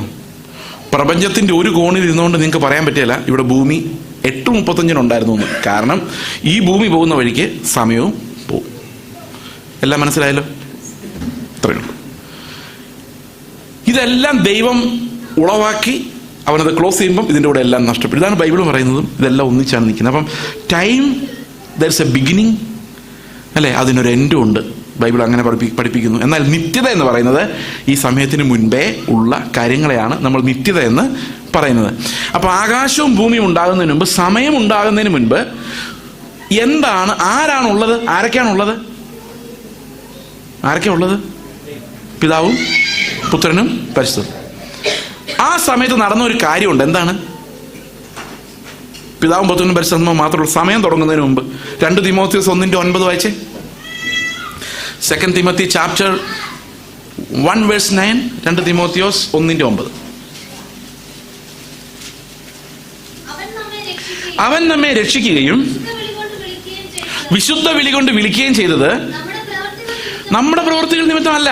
ഇതിപ്പോ സംഭവിച്ചതല്ല, കഴിഞ്ഞ ആഴ്ച സംഭവിച്ചതുമല്ല. പിന്നെ എപ്പോ സംഭവിച്ചതാ? സകല കാലത്തിനും മുൻപ്. ചില ട്രാൻസ്ലേഷൻസിൽ ബിഫോർ ദ സീസൺസ് ബിഗാൻ, വേറെ ചില ട്രാൻസ്ലേഷൻസിൽ ബിഫോർ ടൈം ബിഗാൻ. സമയമുണ്ടാകുന്നതിന് മുൻപ്, കാലങ്ങൾ സ്ഥാപിക്കപ്പെടുന്നതിന് മുമ്പ് ക്രിസ്തു യേശുവിൽ നമുക്ക് നൽകിയിരുന്ന. നിങ്ങൾ പെട്ടെന്ന് ഒരു ദിവസം നിങ്ങളുടെ പ്രവൃത്തികൾ നന്നായി എന്നാ പിന്നെ വിളിച്ചേക്കാൻ തീരുമാനിച്ചതല്ല. നിങ്ങളൊക്കെ ഉണ്ടാകുന്നതിന് മുമ്പ്, സമയം ഉണ്ടാകുന്നതിന് മുമ്പ്, ആകാശവും ഭൂമിയും ഉണ്ടാകുന്നതിന് മുമ്പ് ക്രിസ്തു യേശുവിൽ നിങ്ങൾക്ക് തന്നൊരു ഗിഫ്റ്റാണ് ഈ വിളി. മനസ്സിലായോ? അത് വിശദീകരിക്കാൻ നമുക്കൊരു വേണ്ട. ഇതാ ഈ ഫോൺ ഞാൻ ഈ ബൈബിളിനകത്ത് വെക്കുകയാണ്. ആകാശവും ഭൂമിയും ഉണ്ടായിട്ടില്ല, സമയം ഉണ്ടായിട്ടില്ല, എന്നെ ആരിൽ, അവിടെ എന്താ എഴുതിയിരിക്കുന്നത്? ക്രിസ്തുവിൽ. എഫേസ്യർ 1:4 പറഞ്ഞെന്താ? അവന്റെ സന്നിധിയിൽ നാം വിശുദ്ധരും നിഷ്കളങ്കരുമാകേണ്ടതിന് അവൻ ലോകസ്ഥാപനത്തിന് മുമ്പേ നമ്മെ അവനിൽ ഇൻ ക്രൈസ്റ്റ് തെരഞ്ഞെടുത്തു. അപ്പം ടൈം തുടങ്ങിയിട്ടില്ല. അപ്പം ഞാൻ എവിടെ ഉണ്ട്? ഞാൻ ജനിച്ചിട്ടില്ല, പക്ഷെ ദൈവത്തിന്റെ ഹൃദയത്തിൽ ഞാൻ എവിടെ ഇരിപ്പുണ്ട്? ഇപ്പം ക്രിസ്തുവിൽ ഉണ്ട്. ഈ ടൈം ലൈൻ ഒന്ന് നോക്കിക്കേ. ഇവിടെ തുടങ്ങുന്നു, ഇവിടെ തീരുന്നു. ആകാശവും ഭൂമി ഉണ്ടാകുന്നു,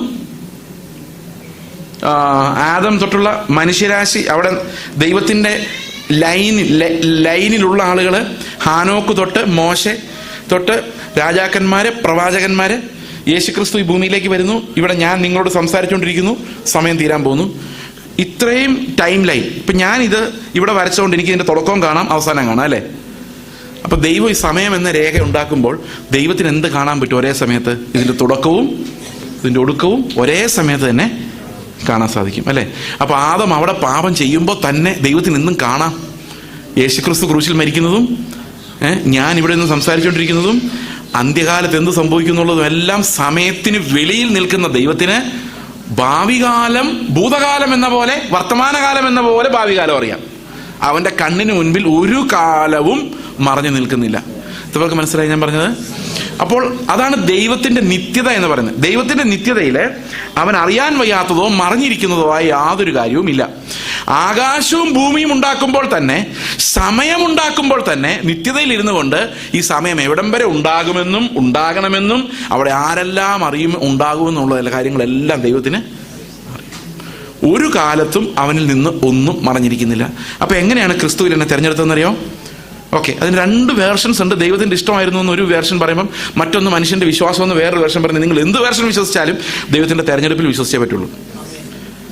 ഇവിടെ നോക്കുന്നു, ആദം, ഹാബേൽ, ഹാനോക്ക്, നോഹ, എബ്രഹാം, ഇസ്ഹാക്ക്, യാക്കോബ്, ഇങ്ങനെ വിശുദ്ധന്മാരുടെ ഒരു വലിയ സംഘം. ഞാൻ എൻ്റെ കാര്യം എനിക്കറിയത്തുള്ളൂ, നിങ്ങളുടെ കാര്യം നിങ്ങൾ പറഞ്ഞാൽ മതി. അപ്പോസ്തലന്മാർ, വിശുദ്ധന്മാർ എല്ലാവരും ഇങ്ങനെ പറക്കി എടുത്തു, ക്രിസ്തുവിലാക്കി. കർത്താവ് പറഞ്ഞു ആകാശവും ഭൂമിയും ഉണ്ടാകട്ടെ. ഇത്രയൊക്കെ മനസ്സിലായി തെരഞ്ഞെടുപ്പ്. നമ്മളിപ്പോൾ എവിടെ ഇരിക്കുന്നേ? എവിടെ ഇരിക്കുന്നേ? ക്രിസ്തുവിലിരിക്കുന്നേ. സമയത്തിൽ നോക്കിയാൽ നമ്മളിപ്പം ദോഹയിൽ ഒരു ഹാളിൽ ഇരിക്കുകയാണ്. പക്ഷെ ദൈവത്തിന്റെ കണ്ണിലൂടെ നോക്കിയാൽ നമ്മൾ എവിടെ ഇരിക്കുന്നേ? നിത്യതയിൽ എവിടെ ഇരിക്കുന്നേ? അപ്പൊ കാണാത്ത കാര്യം എന്താ? കാണുന്ന കാര്യം എന്താ? കാണുന്ന കാര്യം എന്താ? കാണാത്ത കാര്യം എന്താ? പെട്ടെന്ന് പറയാം. കാണുന്ന കാര്യം നമ്മൾ ഇവിടെ ഇരിക്കുന്നു, ഒരു വിശ്വാസവും വേണ്ട. കാണാത്ത കാര്യം എന്താ? ക്രിസ്തുവിലിരിക്കുന്നു. അത് മനസ്സിലാക്കണമെങ്കിൽ വിശ്വാസം വേണം. വിശ്വാസം എന്ന് പറഞ്ഞാൽ എന്താ? കാണാത്ത കാര്യങ്ങളുടെ നിശ്ചയം. എത്ര പേർക്ക് നിശ്ചയമുണ്ട് ക്രിസ്തുവിലായിരിക്കുന്നെന്ന്? അപ്പൊ ക്രിസ്തുവിലായിരിക്കുന്നെങ്കിൽ നമ്മൾ വിശ്വാസത്താലെ ജീവിക്കുന്നല്ലേ? ആണോ അല്ലയോ? അപ്പൊ ഈ ബൈബിൾ എവിടെ പോയാലും ഈ ഫോൺ അതിന്റെ കൂടെ പൊക്കോളും, പോവില്ലേ? അപ്പൊ കർത്താവ് എതിലേ പോയാലും ഈ അകത്തിരിക്കുന്ന വിശുദ്ധന്മാർ മുഴുവൻ യേശു പോകുന്നവർ വഴിയെല്ലാം പോകും. അവൻ ക്രൂശിൽ പോയപ്പോൾ നമ്മൾ അവൻ്റെ കൂടെ ക്രൂശിക്കപ്പെട്ടു. ഉയർത്തെഴുന്നേറ്റപ്പം നമ്മൾ അവൻ്റെ കൂടെ ഉയർത്തെഴുന്നേറ്റു. അവൻ സ്വർഗത്തിലിരിക്കുമ്പോൾ നമ്മൾ അവൻ്റെ കൂടെ സ്വർഗത്തിൽ ഇരുത്തും. നമുക്ക് നോക്കാതെ എങ്ങനെ ഇവിടെ ബൈബിളിൽ ഇങ്ങനെ തന്നെ ഉണ്ടോന്ന്. റോമാലേഖനം 6:6 വായിച്ച്. റോമാലേഖനം 6:6.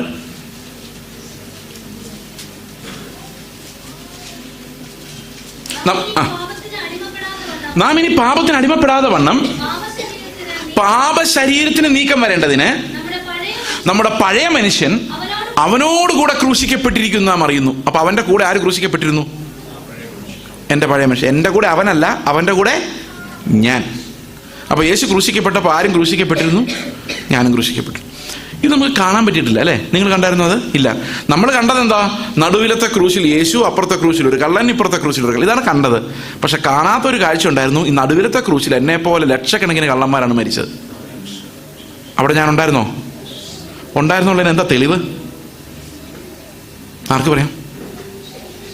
തെളിവെന്താ? നിങ്ങൾ ആ ക്രൂശിൽ മരിച്ചോ? മരിച്ചോ ഇല്ലയോ? എങ്ങനെ അറിയാം? വിശ്വാസം എന്നതോ ആശിക്കുന്നതിൻ്റെ ഉറപ്പും കാണാത്ത കാര്യങ്ങളുടെ നിശ്ചയമാണ്. ഇംഗ്ലീഷിൽ നിശ്ചയം എന്നുള്ള വാക്കിന് എവിഡൻസസ് എന്ന് കൊടുത്തിട്ടുണ്ട്. Assurance of things hoped for and evidences of things not seen. അപ്പോൾ നമ്മൾ ക്രിസ്തുവിൻ്റെ കൂടെ മരിച്ചുവെങ്കിൽ അതിന്റെ തെളിവെന്താ? നമുക്ക് തെളിവൊന്ന് നോക്കിയാലോ? യേശു ക്രിസ്തു ക്രൂശിൽ മരിക്കുമ്പം യേശു മരിച്ചു എന്ന് എങ്ങനെ മനസ്സിലായത്? പടയാളികൾക്ക് എങ്ങനെ മനസ്സിലായത്? ഒരു കുന്തം എടുത്തുകൊണ്ടെന്ന് യേശുവിൻ്റെ വിലാപ്പുറത്ത് കുത്തിയപ്പോൾ വെള്ളവും രക്തവും കൂടെ ഒഴുകിയപ്പോൾ മനസ്സിലായി. നമ്മൾ മരിച്ചെന്ന് എങ്ങനെ അറിയാൻ പറ്റും? ആ കൂടെ ആരെങ്കിലുമൊക്കെ കുന്തമായിട്ട് വന്ന് കുത്തി നോക്കുമ്പം ആരുടെ എന്നെ കുത്തുന്നു എന്ന് ചോദിച്ചാൽ മരിച്ചിട്ടില്ല. നിനക്കിട്ട് ഞാൻ വെച്ചിട്ടുണ്ടോ എന്ന് പറഞ്ഞാൽ മരിച്ചിട്ടില്ല. മനസ്സിലാവുന്നുണ്ടോ? എന്നെക്കുറിച്ച് ആൾക്കാർ മോശമായിട്ട് പറയുമ്പോൾ അവൻ എന്നാലും അങ്ങനെ പറഞ്ഞല്ലോ, അവനെക്കുറിച്ച് ഞാൻ അങ്ങനെ പ്രതീക്ഷിച്ചില്ല. മരിച്ചിട്ടില്ല. ഓ, ആ സഭയിൽ ചെന്നിട്ട് അവരെന്നെ ബഹുമാനിച്ചില്ല ബ്രദറെ. മരിച്ചിട്ടുണ്ടോ? എൻ്റെ വീട്ടിൽ എനിക്ക് ഒരു സ്ഥാനവും ഇല്ല പാസ്റ്ററെ. മരിച്ചിട്ടില്ല. മരിച്ചവൻ എന്ത് സ്ഥാനം? ഞാനിവിടെ സത്യത്തിൽ മരിച്ചു കിടക്കുക പ്രസംഗിക്കുക അല്ലെന്ന് വിചാരിച്ചോ? നിങ്ങൾ എൻ്റെ മുകളിൽ കയറി ഡാൻസ് ചെയ്താലും ഞാൻ മൈൻഡ് ചെയ്യാൻ പോകുന്നില്ല. എന്ത് പൊട്ടത്തരം അയാൾ പ്രസംഗിച്ച് ചോദിച്ചാൽ ഞാൻ അനങ്ങാൻ പോകുന്നില്ല. കാരണം ഞാൻ റിയലി മരിച്ചതാ. തെളിവുണ്ടോ നിങ്ങളുടെ കയ്യിൽ നിങ്ങൾ മരിച്ചതെന്ന്? ഇനി നിങ്ങളെ കുത്തുമ്പോൾ നിങ്ങൾ നോക്കിക്കോണം തെളിവുണ്ടോ ഇല്ലയോ എന്ന്. ഓക്കെ, അതിനെയാണ് ഈ വിശ്വാസം എന്ന് പറയുന്നത്. ആ തെളിവാണ് വിശ്വാസം. ഇവർക്ക് മനസ്സിലായി ഞാൻ പറഞ്ഞത്? ഇനി നിങ്ങൾ നോക്കുക, മരിച്ച് ഞാനാണോ ജീവിക്കുന്നത് യേശുവാണോ ജീവിക്കുന്നത്? ഈ ചില ആൾക്കാരുണ്ട് ടച്ച് മീ നോട്ട് പ്ലാന്റുകൾ പോലെയാണ്. തൊടുമ്പോഴേക്കും അവർക്ക് സഹിക്കാൻ പറ്റത്തില്ല. ഞാൻ ഭയങ്കര എന്താ പറയുന്നത്, സെൻസിറ്റീവാണ്. എനിക്ക് പെട്ടെന്ന് വിഷമം വരും. ഈ പെട്ടെന്ന് വിഷമം വരുന്നവരെല്ലാം ഭയങ്കര പ്രശ്നത്തിലാണ്, മരിച്ചിട്ടില്ല എന്നതിന് അർത്ഥം.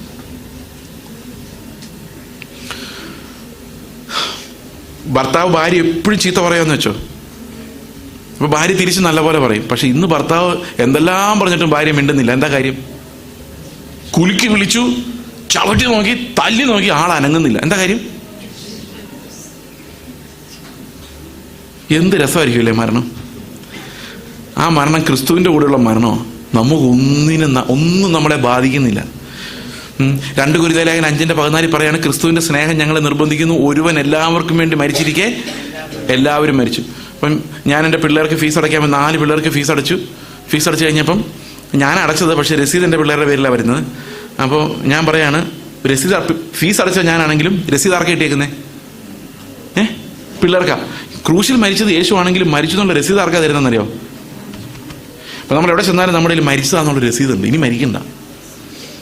പിശാച് നമ്മളെ പറയും, നീ ആ വഴി വന്നാൽ നിന്നെ കൊല്ലും. ഇതാ ഓൾറെഡി മരിച്ചവൻ, ഇനി എന്നാ കൊല്ലാനാ? രസീത്. ആ വഴിയെ പോയാൽ നീ പോക്കാ. എങ്ങോട്ട് പോകാൻ? ഓൾറെഡി ഞാൻ മരിച്ച സ്വർഗത്തിൽ ഇരിക്കുക. പിന്നെ എങ്ങോട്ട് പോകാൻ? പ്രവാചകന്മാരിന് നിങ്ങളുടെ അടുത്ത് വരാൻ പറ്റുമോ? വരാൻ പറ്റില്ല. ദൈവത്തിൽ നിന്നുള്ളവർക്ക് മാത്രമേ നിങ്ങളുടെ അടുത്ത് വരാൻ സാധിക്കുകയുള്ളൂ. യേശുവിൻ്റെ കൂടെ മരിച്ചു ഞാനെന്ന് വിശ്വസിച്ചാൽ ആ മനുഷ്യൻ പാപത്തെ അതിജീവിച്ചു. അതാണ് റോമരുടെ 6:7 പറയുന്നത്. അങ്ങനെ മരിച്ചവൻ പാപത്തിൽ നിന്ന് മോചനം പ്രാപിച്ചിരിക്കുന്നു. അപ്പൊ ക്രിസ്തു നമ്മളെ വഹിച്ചിട്ടുണ്ട്, പക്ഷെ നമുക്ക് വിശ്വാസമില്ല നമ്മൾ മരിച്ചു എന്നല്ലേ? വിശ്വസിക്കണമെങ്കിൽ എന്ത് വേണം? നമുക്ക് എവിഡൻസ് വേണം. എവിഡൻസ് എങ്ങനെയാ വരുന്നേ? ശത്രുക്കൾ വരുമ്പോൾ, കഷ്ടതകൾ വരുമ്പോൾ, ദുഃഖങ്ങൾ വരുമ്പോൾ നമുക്കറിയാം കുത്തു വരുന്നുണ്ട്, ഞാൻ എങ്ങനെ പ്രതികരിക്കുന്നു. അതാണ് ഞാൻ മരിച്ചോ ഇല്ലയോ എന്ന് തെളിയിക്കുന്നത്. ഓക്കെ, ഈ മരണം ആസ്വദിക്കുക. അതിനകത്തൊരു രസകരമായ കുറേ കാര്യങ്ങളുണ്ട്. നമ്മുടെ റോമാലേഖനം 6:3 വായിച്ചു നോക്കി. 6:3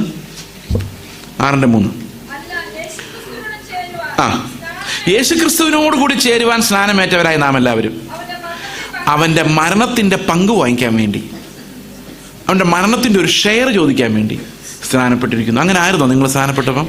കർത്താവേ, നിന്റെ മരണത്തിന്റെ ഒരു ഷെയർ നീ എനിക്ക് തരണമേ. ഇതാണ് യേശുവിൻ്റെ കൂടെയുള്ള മരണം എന്ന് പറയുന്നത്. അവൻ്റെ കൂടെ മരിച്ചാൽ ഞാനല്ല, ഞാൻ എവിടെ പോയി? പാപം മാത്രം ചെയ്യുന്ന. അപ്പോൾ എനിക്കൊരു മരണം ആവശ്യമായിരുന്നു അല്ലേ? കാരണം ഞാൻ പാപിയായിരുന്നു, എനിക്കൊരു ശിക്ഷ ആവശ്യമായിരുന്നു. യേശുവിൻ്റെ ശരീരം എനിക്ക് പകരം അർപ്പിക്കപ്പെട്ടപ്പോൾ ഞാൻ ചെയ്ത എല്ലാ പാപങ്ങളുടെയും കടം കർത്താവ് അവിടെ തീർത്തു. മനസ്സിലാവുന്നുണ്ടോ? അതുകൊണ്ട് ആ ശരീരം എനിക്ക് വേണ്ടി ഒരുക്കിയിരുന്നു. ആ ശരീരം ക്രൂശിൽ തകർക്കപ്പെടുമ്പോൾ ഞാൻ ആ ശരീരത്തിൻ്റെ യാഗത്താൽ വിശുദ്ധീകരിക്കപ്പെട്ടു, രക്ഷപ്പെട്ടു. എൻ്റെ പാപങ്ങൾക്ക് അവിടെ അക്കൗണ്ട് ആയി. അവൻ ചെയ്ത നീതി എൻ്റെ പേരിലും അക്കൗണ്ടായി. ഓക്കെ, അപ്പോൾ യേശുവിൻ്റെ കൂടെ മരിച്ചാൽ എന്ത് സംഭവിക്കും? അടുത്ത വാക്യം.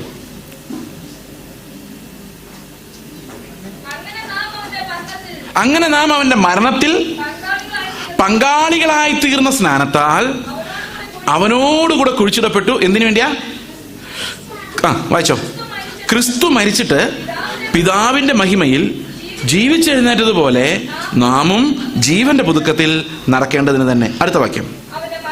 അവന്റെ മരണത്തിന്റെ സദൃശ്യത്തോട് നമ്മൾ ഏകീഭവിച്ചവരായെങ്കിൽ പുനരുത്ഥാനത്തിന്റെ സദൃശ്യത്തോടും ഏകീഭവിക്കും. അപ്പം മരിച്ചു എന്ന് നമ്മൾ വിശ്വസിച്ചാൽ പിന്നെ വേറൊരു കാര്യമുണ്ട്, ഇനി ജീവിക്കുന്ന ആരാ? ക്രിസ്തുവാണ്. അതാണ് അവന്റെ പുനരുത്ഥാനത്തിന്റെ പങ്കാളിത്തം എന്ന് പറയുന്നത്. അപ്പോൾ യേശുവിൻ്റെ കൂടെ മരിച്ചു, ഇനി ജീവിക്കുന്ന ഞാനല്ല ക്രിസ്തു അത്രയെന്ന് പറയാൻ നമുക്ക് എന്ത് വേണം? വിശ്വാസം വേണം, തെളിവ് വേണം അല്ലേ? അപ്പോൾ വിശ്വാസത്തിന്റെ കാണാത്ത കാര്യം എന്താ? എത്ര പേരിവിടെ മരിച്ചവരുണ്ട്? കൈപൊക്കണ്ട. ചോദിക്കുക, ഞാൻ യേശുവിൻ്റെ കൂടെ മരിച്ചിട്ടുണ്ടോ? എനിക്കത് വിശ്വാസമുണ്ടോ? അങ്ങനെയാണെങ്കിൽ ഇനി ജീവിക്കുന്ന ഞാനല്ല ക്രിസ്തുവാണ്. അപ്പൊ ഇന്നലെ നമ്മൾ വായിച്ച വേറൊരു ഭാഗം റോമാലേഖനം 7:4 അവിടെ ന്യായപ്രമാണ സംബന്ധമായ മരണത്തെക്കുറിച്ച് പറഞ്ഞിട്ടുണ്ട്. അത് ഇന്ന് നമ്മൾ വിശദമായിട്ട് കാണുന്നില്ല. ന്യായപ്രമാണ സംബന്ധം, അപ്പൊ പാപസംബന്ധമായി നമ്മൾ എപ്പോൾ മരിച്ചോ അപ്പോൾ നമ്മൾ ന്യായപ്രമാണ സംബന്ധമായിട്ടും മരിച്ചു. ഉദാഹരണത്തിന്, ഞാനിപ്പോൾ ഇവിടെ രാജുവങ്ങളുടെ വീട്ടിലാണ് താമസിക്കുന്നത്. ഇപ്പം 2 ദിവസമുള്ളിൽ ഞാൻ പോകുന്ന സമയത്ത് പറയുവാന്ന് വിചാരിച്ചോ, അവരങ്ങനെ പറയുവാന്ന് വിചാരിച്ചോ, വീട്ടിൽ താമസിച്ചൊക്കെ ഉള്ള ഇവിടെ വിലയേറിയ സാധനങ്ങളൊക്കെ ഉണ്ട്, ഒന്നും എടുത്തുകൊണ്ട് പോയേക്കരുത് എന്നോട് പറഞ്ഞു. എനിക്ക് എന്ത് തോന്നും? ന്യായപ്രമാണമല്ലേ പറഞ്ഞത്? നല്ല കാര്യമല്ലേ? പിന്നെ ഞാനിതിനെ വിഷമിക്കുന്നേ? കാരണം ന്യായപ്രമാണം ആർക്കുള്ളതാ? പറ. മോഷ്ടിക്കാൻ സാധ്യതയുള്ളവർക്കുള്ളതാ അല്ലേ? പഴയ പ്രമാണത്തോട് നമ്മൾ പഴയ മനുഷ്യൻ മരിക്കുമ്പോൾ പിന്നെ ആർക്ക് പവറില്ല? അവൻ ഇത്രയും നാളും തെറ്റൊന്നും ചെയ്യിപ്പിക്കാതെ കൊണ്ട് നടന്ന ന്യായപ്രമാണത്തിന് അവന്റെ മേലിനി അധികാരമില്ല. ഇപ്പോഴും ന്യായപ്രമാണത്തിന്റെ കീഴിലല്ല, നമ്മൾ ആരുടെ കീഴില? ക്രിസ്തുവിന്റെ കീഴില. നമ്മൾ ഇന്നലെ അത് കണ്ടു. കർത്താവ് നമ്മുടെ യജമാനനായി വരുമ്പോൾ, അത് നമ്മുടെ നിയമമായി വരുമ്പോൾ നമ്മളൊരു പുതിയ നീതിയുടെ അടിമകളായി മാറുകയാണ്. ഓക്കെ, ഞാനിത് വളരെ വിശ്വാസം എന്ന് പറയാൻ വേണ്ടി മാത്രമാണ് ഞാനിപ്പോൾ ഇത് എക്സ്പ്ലെയിൻ ചെയ്തത്. Let's move faster there. Okay, ഇനി യേശുവിൻ്റെ കൂടെയുള്ള പുനരുത്ഥാനം നമുക്ക് നോക്കാം. റോമാലേഖനം എഫേസ്യ ലേഖനം 2:6 വായിക്കാം. Ephesians chapter 2 verse 6.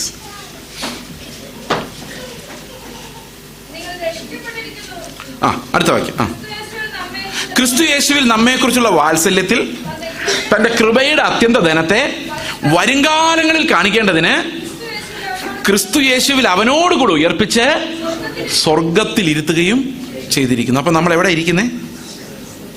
ഇപ്പം സത്യം പറ, എവിടെ ഇരിക്കുന്നേ? സ്വർഗത്തിലിരിക്കുന്നത്. ആണ് ഉറപ്പാണോ?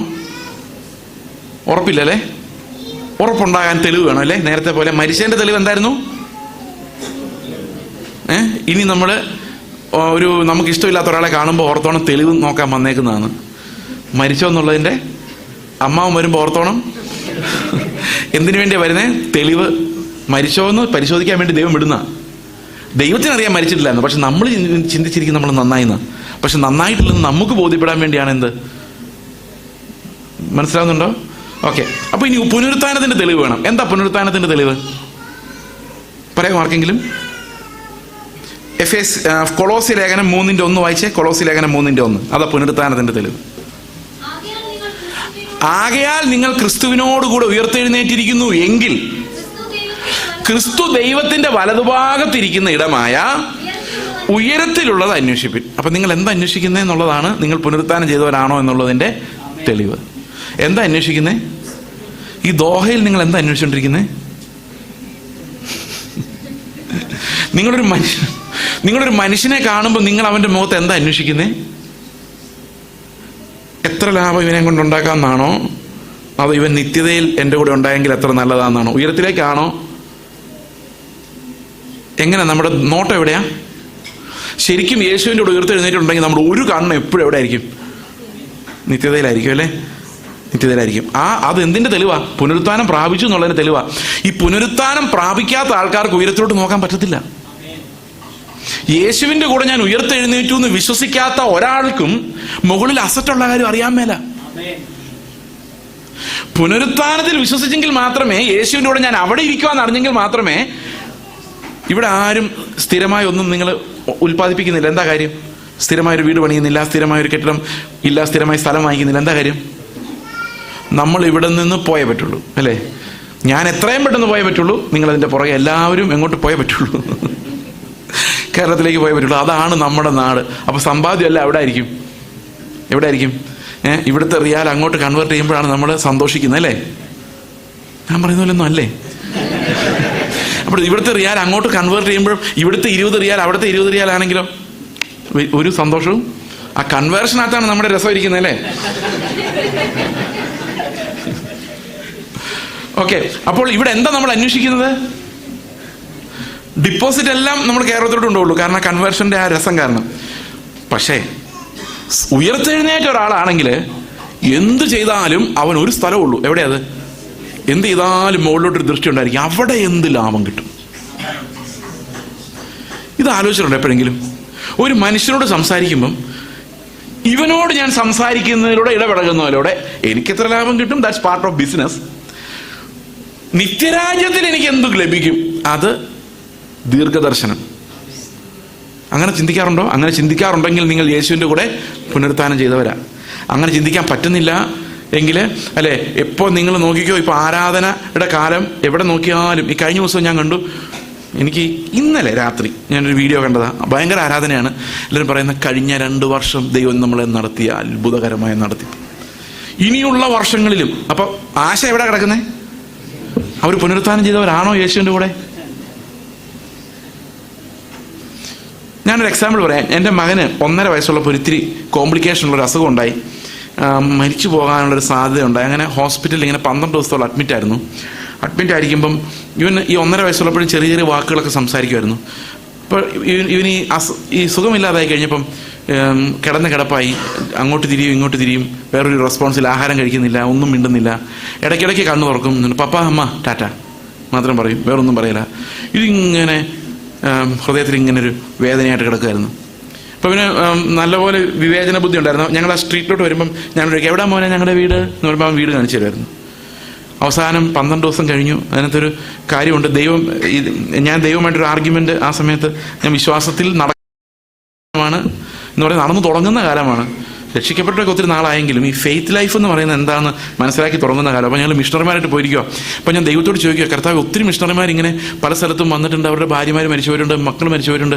എനിക്ക് താങ്ങാനാകാത്തൊരു പരീക്ഷ നീ എനിക്ക് തരുന്നതാണോ എൻ്റെ തുടക്കം എന്ന് ഞാനിങ്ങനെ ആലോചിക്കുക. കർത്താവ് ഒന്നും മിണ്ടുന്നില്ല. കുറെ കഴിഞ്ഞപ്പോൾ കർത്താവിനോട് പറഞ്ഞു, നീ സമ്മതിച്ചേ പറ്റുള്ളൂ, ഈ നിന്റെ മകൻ നിന്റെ അല്ല എൻ്റെയാണ്, നീ വിട്ടു തന്നേ പറ്റുള്ളൂ. ഉയ്യോ, അതൊരു ഭയങ്കര പെയിൻഫുൾ വാർഫെയർ. കണ്ടിന്യൂ അവസാനം ഞാൻ പറഞ്ഞു, കർത്താവ് നിന്റെ ഇഷ്ടം എന്താന്ന് വെച്ചാൽ നീ ചെയ്തോ. അപ്പോഴാണ് അവന് സൗഖ്യം വന്നു തുടങ്ങുന്നത്. അതുവരെ ഭയങ്കര പ്രതിസന്ധി. ഞാൻ എപ്പോൾ അത് പറഞ്ഞോ അപ്പോൾ തൊട്ട് അവൻ സൗഖ്യം വന്നു തുടങ്ങി. തിരിച്ച് വീട്ടിലോട്ട് വരികയാണ്. തിരിച്ച് വീട്ടിലോട്ട് വരുന്ന വഴിക്ക് എനിക്കൊരു ആഗ്രഹം, എൻ്റെ ബ്രെയിൻ പഴയ പോലെ ഉണ്ടോ, ഓർമ്മകളുണ്ടോ എന്ന് പരിശോധിക്കാം. അപ്പോൾ ഞങ്ങളുടെ സ്ട്രീറ്റിലോട്ട് തിരിഞ്ഞപ്പോൾ ഞാൻ ചോദിച്ചു, മോനെ നമ്മുടെ വീട് എവിടെയാ ചോദിച്ചു. അവൻ നേരെ പഴയ വീടിൻ്റെ അങ്ങോട്ട് വിരൽ ചൂണ്ടി, വിരൽ ചൂണ്ടിട്ട് നേരെ മുകളിലോട്ട് വരുന്നത് അവിടെയാന്ന് പറഞ്ഞു. അപ്പം ഞാൻ ആലോചിച്ചു, ഇങ്ങനെങ്ങാനും അബോധാവസ്ഥയിൽ കർത്താവ് എന്തെങ്കിലും കാണിച്ചു കൊടുത്തോ? അല്ല, പറയാൻ പറ്റില്ല. കാരണം അവൻ ഈ വീട് ഓർമ്മ വന്നു, പക്ഷെ അതിനുശേഷം അവൻ നേരെ മുകളിലോട്ട് അങ്ങോട്ട് നോക്കിയാൽ മതി എന്നുള്ളൊരു 1.5 വയസ്സുള്ളൂ. എനിക്കറിയാൻ വയ്യ അതെങ്ങനെ അങ്ങനെ പറഞ്ഞു. അപ്പം ഞാൻ അന്നോട്ട് ആലോചിക്കും, നമുക്കൊരു വീട് അവിടെ ഉണ്ടായിരുന്നെങ്കിൽ നമ്മൾ ഇടയ്ക്കിടയ്ക്കെങ്കിലും അങ്ങോട്ടൊന്ന് നോക്കിയേനല്ലേ. ഒരു ദിവസം ഒരു നേരമെങ്കിലും അങ്ങോട്ടൊന്നും നോക്കത്തില്ലേ? എനിക്ക് അവിടെ ഒരു വീടുണ്ടല്ലോ എന്ന് ചിന്തിക്കത്തില്ലേ? എത്ര പേർക്ക് മനസ്സിലായി ഞാൻ പറയുന്നത്? ഇതൊരിക്കൽ പോലും നോക്കുന്നില്ലെങ്കിൽ നമ്മൾ പുനരുത്ഥാനം ചെയ്യുന്നുള്ളതിന് എന്തെങ്കിലും തെളിവുണ്ടോ? ഒരിക്കലെങ്കിലും നമുക്ക് അങ്ങോട്ട് കാഴ്ച വരുന്നില്ലെങ്കിൽ, ഒരു ദിവസം ഒരു നേരം നമ്മൾ അലോപ്പതി മരുന്ന് കഴിക്കുന്ന പോലെ ഒരു നേരമെങ്കിലും മരുന്നിനെന്ന് പറയില്ലേ, ആ ഉയരത്തിലെ വീടിനെ കുറിച്ചൊരു ഓർമ്മ വരുമോ? ഒരു എക്സാമ്പിൾ പറയും, മനുഷ്യനെ കാണുമ്പോൾ അങ്ങനെ വരുമോ? ഒരു ഉദാഹരണം ഞാൻ പറയാം. ഞങ്ങൾ ഓങ്കോളിൽ ഞങ്ങളുടെ സഭയിൽ വരുന്ന ഒരു എഞ്ചിനീയറിംഗ് കോളേജ് ഒരു പ്രൊഫസറുണ്ട്, അസിസ്റ്റന്റ് പ്രൊഫസർ. അത് young man, just joined as an assistant professor. Just join എന്ന് പറഞ്ഞാൽ 3-4 years ആയിക്കാണ്, ഒരു യങ് ന്യൂ അപ്പോയിൻറ്റിങ് ഏകദേശം. അപ്പോൾ ഒരു ദിവസം പുള്ളി റെയിൽവേ സ്റ്റേഷനിലോട്ട് പോകുമ്പം വളരെ വിചിത്രമായ വേഷങ്ങളോടുകൂടി, തലമുടിയൊന്നും ചെയ്യാതെ, ഷേവൊന്നും ചെയ്യാതെ ഒരു പയ്യൻ റെയിൽവേ സ്റ്റേഷനിൽ നിന്ന് ഇറങ്ങി വരുന്നു. അപ്പോൾ ഇവൻ ചോദിച്ചു, ഈ സാറിന് ആളെ മനസ്സിലായി, നീ സുനിലല്ലേടാന്ന് ചോദിച്ചു. ഞാന്ന് പറഞ്ഞു. ഞാൻ ആദ്യമായിട്ട് ഒരാളുടെ പേരിങ്ങനെ പറയുന്നത്, കാരണം പുള്ളി മലയാളം പറഞ്ഞ മനസ്സിലാത്ത ആളായോണ്ടാണ് പറഞ്ഞത്. എന്താ ഇങ്ങനെ റോഡിൽ ചോദിച്ചു. നീ എന്താ കോളേജിൽ എന്താ വരാത്ത? കാരണം പുള്ളി എഞ്ചിനീയറിംഗ് കോളേജ് പഠിച്ചുകൊണ്ടിരുന്ന പയ്യനാ, പഠിത്തം നിർത്തിയതാ. പുള്ളി ഞാനൊരു പെൺകുട്ടിയെ പ്രേമിച്ചിരുന്നു സാർ, അവളിപ്പോൾ കല്യാണം കഴിച്ച് 2 പിള്ളേരായി, എനിക്ക് സഹിക്കാൻ പറ്റുന്നില്ല, ഞാൻ ആത്മഹത്യ ചെയ്യാൻ വേണ്ടി വന്നതാണ്. റെയിൽവേ സ്റ്റേഷൻ ട്രാക്കിൽ ചാടി ആത്മഹത്യ ചെയ്യാൻ നേരത്താണ് ഒരുത്തന്നെ പഴയ കൂട്ടുകാരനെ കാണുന്നത്. അവൻ പറഞ്ഞു, ഇവിടെ ഒരു ക്രിക്കറ്റ് മാച്ച് നടപ്പുണ്ട്, നിന്റെ പഴയ ടീം അത്. അപ്പോൾ ഞാൻ വിചാരിച്ചു ചാകുന്നതിന് മുമ്പ് അവസാനം ക്രിക്കറ്റ് മാച്ച് കണ്ടേക്കാമെന്ന് വിചാരിച്ചു, അത് കാണാൻ വേണ്ടി പോകുമ്പോഴാണ് സാറിനെ കാണുന്നു പറഞ്ഞു.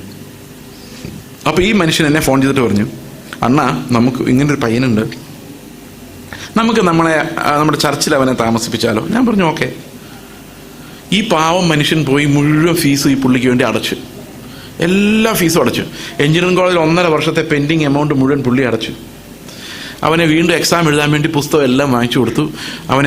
അവനെ നോക്കാൻ വേറൊരുത്തനെ അവിടെ വെച്ചു ഈ ചർച്ച് കെട്ടിടത്തിൽ. എന്നിട്ട് ഇവൻ പക്ഷെ പഠിക്കാൻ പോവില്ല, കോളേജിൽ പോവില്ല, ചുമടെടുക്കാൻ പോവും രാത്രി. എന്നിട്ട് അതുകൊണ്ട് ലാവിഷടിക്കും. ഇത് തന്നെ പരിപാടി. നാട്ടുകാർക്ക് ശല്യം, വീട്ടുകാർക്ക് ശല്യം, ബഹളം, വഴക്ക്, ആകെ പ്രശ്നം. ഒരു ഡിസോർഡർ ആയിട്ടുള്ള ഒരാൾ ഒത്തിരി വീടുകളിരിക്കുന്നതിൻ്റെ ഇടയ്ക്കും താമസിച്ചാലുള്ള മുഴുവൻ പ്രശ്നങ്ങളുണ്ട്. അപ്പോൾ ഇവരെല്ലാം പരാതി പറയാൻ തുടങ്ങിയപ്പോൾ ഞാൻ ഈ സാറിനെ വിളിച്ചിട്ട് പറഞ്ഞു, നമുക്ക് ഈ പണി നിർത്താം, കാരണം ഇവൻ നന്നാകുന്ന ഒരു ലക്ഷണവും കാണിക്കുന്നില്ല, നമ്മുടെ ചർച്ചിനുൾപ്പെടെ എല്ലാറ്റിനും ഇത് പേരുദോഷമാവും.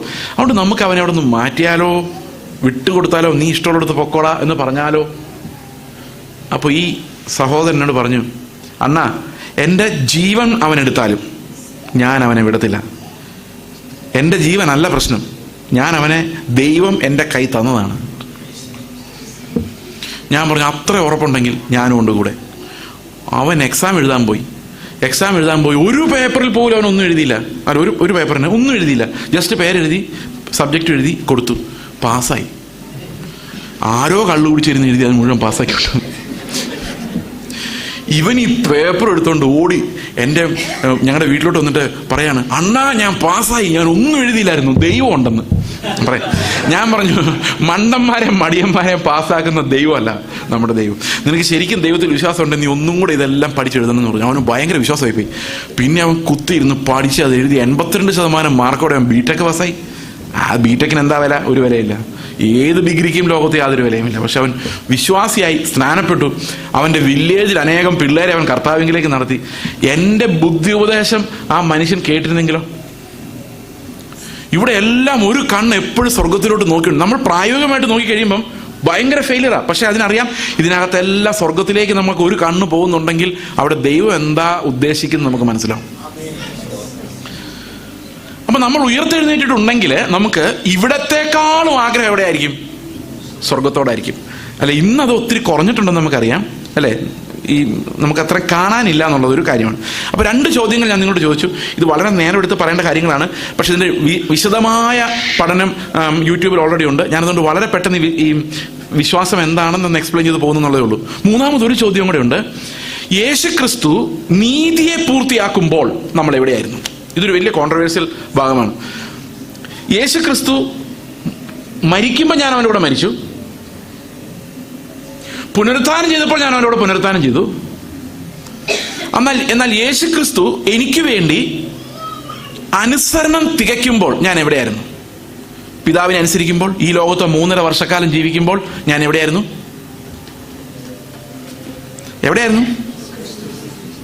ക്രിസ്തുവിലായിരുന്നു. എവിടെയുണ്ട് വാക്യം? ഒരു കാര്യം ഞാൻ പറയാം. യോഹന്നാൻ യേശുവിനോട് പറയാണ്, നിന്നാൽ സ്നാനമേൽക്കുവാൻ എനിക്ക് ആവശ്യം, നീ എന്തിനാണ് എൻ്റെ കയ്യാൽ സ്നാനമേൽക്കുന്നത്? യേശു എന്തിനാ സ്നാനപ്പെട്ടെ? ആരോട് ചോദിച്ചാലും പറയുന്ന ഒന്നാമത്തെ മറുപടി എന്താ? നമുക്ക് മാതൃക കാണിച്ചു തരാനാണ്. അങ്ങനെ ബൈബിളിലില്ല. യേശു പറഞ്ഞ മറുപടി ഇതാണ്, ഇങ്ങനെ സകല നീതിയും നിവർത്തിക്കുന്നത് നമുക്ക് ഉചിതം. അപ്പൊ യേശുവിന്റെ സ്നാനത്തിന്റെ ഉദ്ദേശം എന്തായിരുന്നു? സകല നീതിയും നിവർത്തിക്കുക. കാൽവരി ക്രൂശിൽ മരിക്കുമ്പോൾ യേശു എന്താ പറയുന്നേ? എല്ലാം നിവൃത്തിയായി. ആർക്ക് വേണ്ടിയാ നീതി നിവർത്തിക്കുന്നേ? ആർക്ക് വേണ്ടിയാ? നമ്മൾ എന്താ കണ്ടത് ഇന്നലെ? ജഡത്താലുള്ള ബലഹീന നിമിത്തം ന്യായപ്രമാണത്തിന് എന്നിൽ നിറവേറാൻ കഴിയുന്നില്ല. എന്നിൽ നിറവേറാൻ കഴിയാത്ത ന്യായപ്രമാണത്തെ നീക്കുവാനല്ല, നിവർത്തിക്കുവാൻ ഒരാൾ വന്നിട്ടുണ്ട്. വേറൊരാളെ കൊണ്ടും എന്ത് കഴിഞ്ഞിട്ടില്ല? ഈ ന്യായപ്രമാണത്തെ നിവർത്തിക്കാൻ കഴിഞ്ഞിട്ടില്ല. അപ്പം ഈ സ്നാനം ഏൽക്കുമ്പോൾ കർത്താവ് എന്താ ചെയ്യുന്നത്? എന്നെ പോലെ ആയി എൻ്റെ പകരക്കാരനായി മാറുക ചെയ്യുന്നത്. അല്ലേ? അതുവരെ യേശു എങ്ങനെയായിരുന്നു പാപത്തോട് യുദ്ധം ചെയ്തത് നമുക്ക് അറിയാൻ വയ്യ. പക്ഷെ സ്നാനപ്പെട്ട അന്നു മുതൽ എനിക്ക് എന്തെല്ലാം ആയുധങ്ങൾ കർത്താവ് തന്നിട്ടുണ്ടോ ഈ പാപത്തെ നേരിടാൻ, അതേ ആയുധങ്ങൾ മാത്രമേ യേശു ഉപയോഗിക്കുന്നുള്ളൂ. അവൻ എന്നെ പോലെ ഒരാളായി മാറി, എനിക്ക് പകരക്കാരനായി മാറി. ഞാൻ സ്വീകരിക്കുന്ന പോലെ ആത്മാവിനെ സ്വീകരിച്ചു. ഞാൻ പരീക്ഷിക്കപ്പെടുന്ന പോലെ പരീക്ഷിക്കപ്പെട്ടു. എല്ലാ അർത്ഥത്തിലും പരീക്ഷിക്കപ്പെട്ടു. അല്ലേ? അവസാനം നിവൃത്തിയാക്കി. ക്രൂശിൽ പറഞ്ഞു എല്ലാം നിവൃത്തിയായി. ഈ വലിയൊരു യാത്ര നടക്കുമ്പോൾ എൻ്റെ നീതിയാണ് നിവർത്തിക്കപ്പെടുന്നത്, യേശുവിൻ്റെ നീതിയല്ല. യേശുവിനൊരു നീതിയുടെ നിവർത്തനത്തിൻ്റെ ആവശ്യമില്ല. ആർക്കാണത് ആവശ്യം? നമുക്കാണ്. അപ്പൊ യേശുവിൻ്റെ പ്രവൃത്തികൾ മുഴുവൻ, ഒരു പഴയകാലത്ത് ഒരു പാട്ടുണ്ട്, നിന്റെ രക്തവിയർപ്പുകളെ ഞാൻ എങ്ങനെ മറക്കും. രക്തത്തെ മാത്രമല്ല, അധ്വാനത്തെ. യേശുവിൻ്റെ രക്തം നമ്മുടെ സകല പാപവും പോക്കി നമ്മൾ ശുദ്ധീകരിച്ചു. എന്നാൽ അവൻ കഷ്ടത സഹിച്ച് അനുസരണം പഠിച്ച് തികഞ്ഞവനായത് നമുക്ക് എന്തും നൽകി? ആ വിയർപ്പ് നമ്മളെ നീതീകരിക്കുകയും ചെയ്തു. അവൻ്റെ പ്രവൃത്തികളാൽ, അവൻ്റെ പൂർത്തീകരിക്കപ്പെട്ട പ്രവൃത്തികളാൽ, അവൻ നമുക്ക് പകരം ചെയ്ത പ്രവൃത്തികളാൽ നമ്മൾ നീതിമാന്മാർ ആയി മാറി. ഓക്കെ, ഇനി നമുക്കത് എങ്ങനെയാണെന്ന് ആ വാക്യം നമുക്ക് വായിക്കാം. എബ്രായ ലേഖനം 5:7-8-9 വാക്യങ്ങളൊന്ന് വായിക്കാം. എബ്രായ ലേഖനം 5:7-8-9 വായിക്കാം. ക്രിസ്തു തന്റെ ഐഹിക ജീവിതകാലത്ത് തന്നെ മരണത്തിൽ നിന്ന് രക്ഷിപ്പാൻ കഴിയുന്നവനോട് ഉറച്ച നിലവിളിയോടും കണ്ണുനീരോടും കൂടെ അപേക്ഷയും അഭയാചനയും കഴിക്കുകയും ഭയഭക്തി നിമിത്തം ഉത്തരം ലഭിക്കുകയും ചെയ്തു. അല്ലെ? പുത്രനെങ്കിലും താൻ അനുഭവിച്ച കഷ്ടങ്ങളാൽ അനുസരണം പഠിച്ച് തികഞ്ഞവനായി തന്നെ അനുസരിക്കുന്ന ഏവർക്കും നിത്യരക്ഷയുടെ കാരണബോധനായി തീർന്നു. ഈ വാക്യം എന്തിനാണ് ഞാനിവിടെ വ്യാഖ്യാനിക്കുന്നത് ചോദിച്ചു കഴിഞ്ഞാൽ, യേശുക്രിസ്തുവിൻ്റെ പരിജ്ഞാനത്തിലേക്ക് തുറക്കാവുന്ന ഏറ്റവും പ്രധാനപ്പെട്ട കീയാണ് ഈ വാക്യം. എന്താണ് യേശുവിൻ്റെ പരിജ്ഞാനം എന്നറിയാനുള്ള വാക്യമാണ് അവിടെ പറഞ്ഞിരിക്കുന്നത്. ഉറച്ച നിലവിളിയോടും കണ്ണുനീരോടും, അല്ലെ, ആരോട് പ്രാർത്ഥിച്ചു? തന്നെ മരണത്തിൽ നിന്ന് രക്ഷിപ്പാൻ കഴിയുന്നവനോട് പ്രാർത്ഥിക്കുകയും നിലവിളിക്കുകയും അപേക്ഷയും അഭയാചനയും കഴിക്കുകയും ഭയഭക്തി നിമിത്തം, പുത്രനായതുകൊണ്ടല്ല, അവൻ കാണിച്ച ഭയവും ഭക്തിയും നിമിത്തം ഉത്തരം ലഭിച്ചു. പിന്നെ ചോദ്യം ഇതാണ്, ഏതു മരണത്തിൽ നിന്നാണ് കർത്താവ് ഇങ്ങനെ ഭയഭക്തിയോടെ നിലവിളിച്ച് രക്ഷപ്പെട്ടത്? ശാരീരിക മരണത്തിൽ നിന്നാണോ? അല്ല, രക്ഷപ്പെട്ടില്ലല്ലോ. യേശു മരണത്തെ സ്വീകരിക്കുമായിരുന്നു. ആ മരണത്തിന് വേണ്ടിയാണ് വന്നത്. ആത്മീക മരണമാണോ? ദൈവം ആത്മാവാകുന്നു. യേശു പൂർണ്ണ ദൈവമായതുകൊണ്ട് അവൻ ഒരിക്കലും ആത്മീക മരണത്തിലൂടെ കടന്നു പോകാൻ സാധിക്കുകയില്ല. പിന്നെ എന്ത് മരണത്തിൽ നിന്നാണ്? ഓക്കെ, നമുക്ക് നോക്കാം എന്ത് മരണത്തിൽ. അടുത്ത വാക്യം വായിക്കണ്ട. നമുക്ക് 7, 8, 9 വാക്യങ്ങളല്ലേ ഇപ്പോൾ വായിച്ചത്. അതിന്റെ അർത്ഥം മനസ്സിലാകാൻ വേണ്ടി ഇതിന് മുമ്പുള്ള 6-ാം വാക്യവും ഇതിന് ശേഷമുള്ള 10-ാം വാക്യവും ഒന്ന് വായിച്ച്. അങ്ങനെ മറ്റൊരിടത്ത് നീ മൽക്കീസദേക്കിന്റെ ക്രമപ്രകാരം എന്നേക്കും ഒരു പുരോഹിതനെന്ന് പറയുന്നു. 10-ാം വാക്യം, മൽക്കീസദേക്കിന്റെ ക്രമപ്രകാരമുള്ള മഹാപുരോഹിതൻ എന്ന നാമം ദൈവത്താൽ ലഭിച്ചിരിക്കും. അപ്പോൾ ഒരു കാര്യം അറിയാം, ഈ 7, 8, 9 വാക്യത്തെ പാക്ക് ചെയ്തിരിക്കുന്ന ഒരു സാൻഡ്വിച്ച് പോലെ നിങ്ങൾ കണ്ടാലേ, സാൻഡ്വിച്ച് ഇവിടെ ഇഷ്ടം പോലെ കിട്ടുന്ന സാധനമാണല്ലോ. 6-ാം വാക്യവും 10-ാം വാക്യമാണ് ബ്രെഡ് പീസ്, സെയിമാണ്. മൽക്കീസദേക്കിന്റെ പൗരോഹിത്യം. 7, 8, 9 വാക്യങ്ങൾ പറയുന്നത് എന്തോ? ആ പൗരോഹിത്യം എങ്ങനെ നിർവഹിക്കപ്പെട്ടു. അപ്പൊ യേശുവിന്റെ ആ നിലവിളി ശരിക്കും ഒരു പുരോഹിതന്റെ നിലവിളി ആയിരുന്നോ? അല്ലയോ? ആണോ? പുരോഹിതൻ ആർക്ക് വേണ്ടിയാണ് നിലവിളിക്കുന്നത്? ജനത്തിനു വേണ്ടിയും തനിക്ക് വേണ്ടിയോ? അല്ലെ? നമുക്ക് നോക്കാം പുരോഹിതൻ ആർക്ക് വേണ്ടി നിലവിളിക്കുന്നതെന്ന്. ഇതേ അധ്യായത്തിന്റെ മുമ്പ് 4-ാം അധ്യായത്തിന്റെ 14-ഉം 15-ഉം വാക്യങ്ങൾ വായിക്കാം. ആകയാൽ ദൈവപുത്രനായ യേശു എന്ന ആകാശത്തിൽ കൂടി കടന്നുപോയൊരു മഹാപുരോഹിതൻ. അപ്പൊ ഒരു കാര്യം നമുക്കറിയാം, ഈ എബ്രായ ലേഖനം മുഴുവന്റെയും പ്രതിപാദ്യമാണ് യേശുവിന്റെ മഹാപൗരോഹിത്യം. 4-ാം അധ്യായത്തിൽ അത് തന്നെ പറയുന്നത്. ആകാശത്തിൽ കൂടി കടന്നുപോയൊരു മഹാപുരോഹിതൻ നമുക്കുള്ളത് കൊണ്ട് നാം നമ്മുടെ സ്വീകാരം മുറുകെ പിടിക്കുക. അടുത്ത വാക്യം, നമുക്കുള്ള മഹാപുരോഹിതൻ നമ്മുടെ ബലഹീനതകളിൽ നമ്മോട് സഹതാപം കാണിപ്പാൻ കഴിയാത്തവനല്ല, പാപമൊഴികെ സർവത്തിലും നമുക്ക് തുല്യമായി പരീക്ഷിക്കപ്പെട്ടവൻ എത്രയാകുന്നു. അപ്പൊ ഈ വാക്യം പല ട്രാൻസ്ലേഷൻസിലും he was tested in every way that we were tested yet he did not sin എന്നാണ് പല ട്രാൻസ്ലേഷൻസിലും പണ്ട് എഴുതി പോന്നിരുന്നത്. എനിക്കൊന്ന് NIV-യിലൊക്കെ അങ്ങനെയാണ് എഴുതിയിരിക്കുന്നത്. പക്ഷെ യഥാർത്ഥത്തിൽ അത് അങ്ങനെയല്ല. Yet he was without sin എന്നാണ്. അതാണ് ഒറിജിനൽ ലിറ്ററൽ ട്രാൻസ്ലേഷൻ. അതായത് അവൻ എല്ലാ അർത്ഥത്തിലും പരീക്ഷിച്ചു, പക്ഷേ അവനിൽ ഒരു പാപചിന്തയും കണ്ടില്ല. അവൻ്റെ ഉള്ളിലും ഒരു പാപചിന്തയും ഉണ്ടായിരുന്നില്ല. He was pure in spite of all those temptations. അവൻ പാപം ചെയ്തില്ലെന്ന് മാത്രമല്ല, പാപം ചെയ്യുക എന്ന് പറഞ്ഞ സൊള്ളി അറ്റ് ദ പ്രവൃത്തി ലെവൽ. അല്ലേ, നമുക്കറിയാം പാപം ചെയ്യപ്പെടുന്നത് ശരിക്കും പ്രവൃത്തി തലത്തിലല്ല, പിന്നെ എവിടെയാ? തോട്ട് തലത്തിലാണെന്ന് വരുന്നത് ആദ്യം. അല്ലേ, തോട്ട് തലത്തിൽ വരാതെ എന്ത് ചെയ്യാൻ പറ്റില്ല? പ്രവൃത്തി തലത്തിൽ വരാൻ പറ്റില്ല. യേശുവിന് ഒരു പെർഫെക്റ്റ് ശരീരം ഉണ്ടായിരുന്നുകൊണ്ട് നമുക്കൊരു കാര്യം പറയാം, ശരീരത്തിന്റെ ബലഹീനത നമുക്ക് മാറ്റിവെക്കാം. പക്ഷെ തോട്ട് ആൻഡ് വർക്ക്, ചിന്തയുടെ തലത്തിൽ പാപം വന്നിട്ടേ എന്ത് ചെയ്യാൻ പറ്റുള്ളൂ? ശരീരത്തിന്റെ തലത്തിലേക്ക് വരാൻ പറ്റുള്ളൂ. ഇപ്പൊ ഉദാഹരണത്തിന് പിതാവിന്റെ ഇഷ്ടം ക്രൂശിൽ മരിക്കുക എന്നുള്ളതാണ്. അപ്പൊ യേശു ചിന്തിക്കുകയാണ്, മരിക്കാതെ രക്ഷപ്പെട്ടാലോ? അല്ല, വേണ്ട, മരിച്ചേക്കാം എന്നൊരു, മരിക്കാതെ രക്ഷപ്പെട്ടാലോ എന്നൊരു സൂത്രചിന്ത യേശുവിൻ്റെ ഉള്ളിൽ ഉണ്ടായോ? ഉണ്ടായോ? ഇല്ലയോ? ഉണ്ടായെങ്കിൽ ആ സമയത്ത് ചിന്തയിൽ യേശു പാപം ചെയ്തിട്ടുണ്ട്. അവിടെയാണ് പ്രശ്നം. അതായത് ഫിസിക്കലി യേശുവിന് എന്തും ചെയ്യാൻ സാധിക്കുമായിരുന്നു. അപ്പമാക്കി മാറ്റാൻ പറ്റുമായിരുന്നു, അല്ലേ, മതിലെടുത്ത് ചാടാൻ പറ്റുമായിരുന്നു, അതുപോലെ എന്തും ഗോപുരത്തിന്റെ മുകളിൽ ചാടാൻ പറ്റുമായിരുന്നു, ചെയ്യാൻ പറ്റുമായിരുന്നു. പക്ഷേ ആ മോറലി ഇൻവേർഡ്ലി ആ തോട്ട്, ഞാൻ ചാടിയേക്കാം, ചാടി നോക്കിയാലോ, ആ തോട്ട് ഉണ്ടാകാൻ പറ്റത്തില്ല. അത് ഉണ്ടാകാൻ പറ്റത്തില്ലാത്തതുകൊണ്ടാണ് പിശാചിന് എപ്പോഴും വെളിയിൽ നിന്ന് പരീക്ഷിക്കേണ്ടി വരുന്നത്. നമുക്ക് ആ തോട്ട് ഉണ്ടാക്കാൻ ഒരു പാടും ഇല്ലാത്തതുകൊണ്ടാണ് പിശാച് നമ്മുടെ അടുത്ത് വരേണ്ട കാര്യമില്ലാത്തത്. അത് പറയാതെ തന്നെ നമ്മളുടെ ഉള്ളിൽ ഇങ്ങനെ ഉണ്ടായിക്കൊണ്ടിരിക്കും. പക്ഷെ യേശു അങ്ങനെ ആയിരുന്നില്ല. പക്ഷെ അവൻ അനുഭവിച്ച ഓരോ പരീക്ഷണവും നമ്മൾ അനുഭവിക്കുന്നതിൻ്റെ പല മടങ്ങ് ഹെവി ആയിട്ടാണ് അനുഭവിക്കുന്നത്. അതായത് മരണമാണ് എപ്പോഴും. അതുകൊണ്ട് എബ്രായ ലേഖനത്തിൽ പറയുന്നത് പ്രാണത്യാഗത്തോളം പാപത്തെ എതിർത്തുന്നവരാരും ഇല്ലെന്നാണ്. അത് യേശു ക്രിസ്തുവിനെ കുറിച്ച് പറയുന്ന കാര്യമാണ്. നിങ്ങൾ ക്രിസ്തുവിനെ നോക്കൂ എന്ന് പറഞ്ഞ ആ ഭാഗത്ത് അതിന്റെ ശേഷം പറഞ്ഞിരിക്കുന്ന കാര്യമാണ്,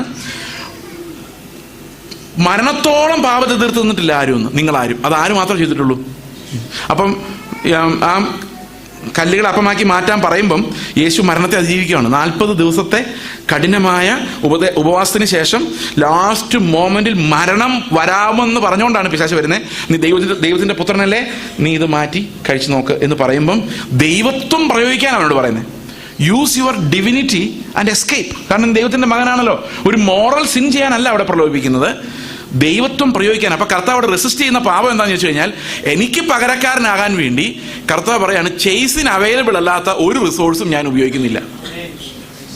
കാരണം അവനും ഇതേ പരീക്ഷ നേടുമ്പോൾ ജയിക്കണമെങ്കിൽ, ഞാൻ അവനൊരു ഉദാഹരണവും പകരക്കാരനുമായി മാറണമെങ്കിൽ അവനില്ലാത്ത ഒരു റിസോഴ്സും ഞാൻ ഈ കാര്യത്തിൽ ഉപയോഗിക്കാൻ പാടില്ല. അവിടെയാണ് പ്രലോഭനം കർത്താവ് നേരിടുന്നത്. ഫസ്റ്റ് പ്രലോഭനം അതാണ്. It was A test of his sonship. Okay, അപ്പോൾ യേശുവിൽ ഒരു പാപമില്ലാത്തത് കൊണ്ടാണ് അവൻ എനിക്ക് വേണ്ടി മരിക്കാൻ പറ്റിയത്. ഹി വാസ് വിത്തൗട്ട് സിൻ എന്നാണ് അവിടെ പറഞ്ഞിരിക്കുന്നത്. എബ്രായ ലേഖനത്തിൽ പറഞ്ഞിരിക്കുന്നത് അവൻ ആകാശത്തിലൂടെ കടന്നുപോയ ശ്രേഷ്ഠ മഹാപുരോഹിതനാണ്. ആകാശത്തിലൂടെ കടന്നുപോയ, ഭൂമിയിൽ നിന്നുള്ളവനല്ല. ഇനി അടുത്ത വാക്യം 5:1 വായിച്ചേ. മനുഷ്യരുടെ നിൽക്കുന്ന ഏതു പുരോഹിതനും പാപങ്ങൾക്കായി വഴിപാടും യാഗവും അർപ്പിക്കുവാൻ ദൈവകാര്യത്തിൽ മനുഷ്യർക്ക് വേണ്ടി നിയോഗിക്കപ്പെടുന്നു. അപ്പം മനുഷ്യരുടെ നിൽക്കുന്ന ഏത് പുരോഹിതനും മനുഷ്യർക്ക് വേണ്ടി നിയോഗിക്കപ്പെടുന്ന അഹരോന്യ പൗരോഹിത്യത്തെയാണ് അവിടെ താരതമ്യം ചെയ്തിരിക്കുന്നത്. അടുത്ത വാക്യം, താനും ബലഹീനത പൂണ്ടവനാകയാൽ അറിവില്ലാത്തവരോടും വഴിതെറ്റിപ്പോയവരോടും സഹതാപം കാണിപ്പാൻ കഴിയുന്നവനുമാണ്. അപ്പം ഒരു മഹാപുരോഹിതൻ ഉണ്ടായിരിക്കേണ്ട ഏറ്റവും വലിയ ക്വാളിറ്റി എന്താ? അറിവില്ലാത്തവരോടും വഴിതെറ്റിപ്പോകുന്നവരോടും. നിങ്ങൾ ഈ മറ്റുള്ളവർക്ക് വേണ്ടിയൊക്കെ പ്രാർത്ഥിക്കുമ്പം അവരുടെ ഈ സഹതാപം ഉണ്ടോ? ഇല്ലെങ്കിൽ പ്രാർത്ഥിക്കണ്ട. കാരണം വേറൊരുത്തിനു വേണ്ടി പ്രാർത്ഥിക്കാൻ ദൈവത്തിന് മുമ്പിൽ നിങ്ങൾ നിൽക്കുമ്പോൾ അവൻ അറിവില്ലല്ലോ, അവൻ വഴിതെറ്റിപ്പോയല്ലോ എന്നുള്ളൊരു വിഷമവും സഹതാപവും ഇല്ലെങ്കിൽ, നിങ്ങൾക്ക് അവൻ്റെ സ്ഥാനത്ത് നിന്നുകൊണ്ട് പ്രാർത്ഥിക്കാൻ പറ്റുന്നില്ലെങ്കിൽ, you are not a high priest. You are not a priest. നമ്മൾ അവൻ നന്നാകട്ടെ എന്നൊരു വാശിയോടെ പ്രാർത്ഥിക്കുന്നിടത്ത് ദൈവത്തിൻ്റെ അടുത്ത് ചെല്ലുന്നില്ല. Every high priest called out from men should have sympathy. ആരോടാ? ഈ വീണു പോകുന്നവരോടുള്ള സിമ്പതി. എന്തുകൊണ്ടാണെന്നറിയോ? അടുത്ത വാക്യം, ബലഹീനത നിമിത്തം. അവിടെ പ്രത്യേകിച്ച് എടുത്തു പറഞ്ഞിരിക്കുന്ന യേശു എന്ന മൽക്കീസദേക്കിന്റെ ക്രമപ്രകാരമുള്ള പുരോഹിതനും മനുഷ്യരുടെ നിൽക്കുന്ന പുരോഹിതനും തമ്മിലുള്ള ഏറ്റവും വലിയ വ്യത്യാസം അവിടെയാണ്.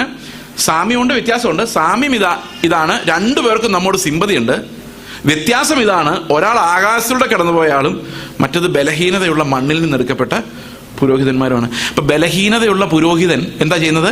തനിക്ക് വേണ്ടിയും വായിച്ച് ബലഹീനത പൂണ്ടവനാകയാൽ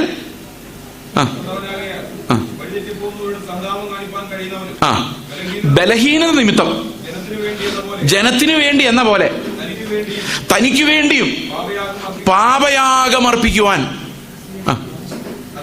അർപ്പിക്കേണ്ടവനാകുന്നു. അപ്പൊ യേശുവിന്റെ പ്രത്യേകത എന്താ? ജനത്തിനു വേണ്ടി പാപയാഗം അർപ്പിക്കുമ്പോൾ യേശു അവന് വേണ്ടി പാപയാഗം അർപ്പിക്കണ്ട.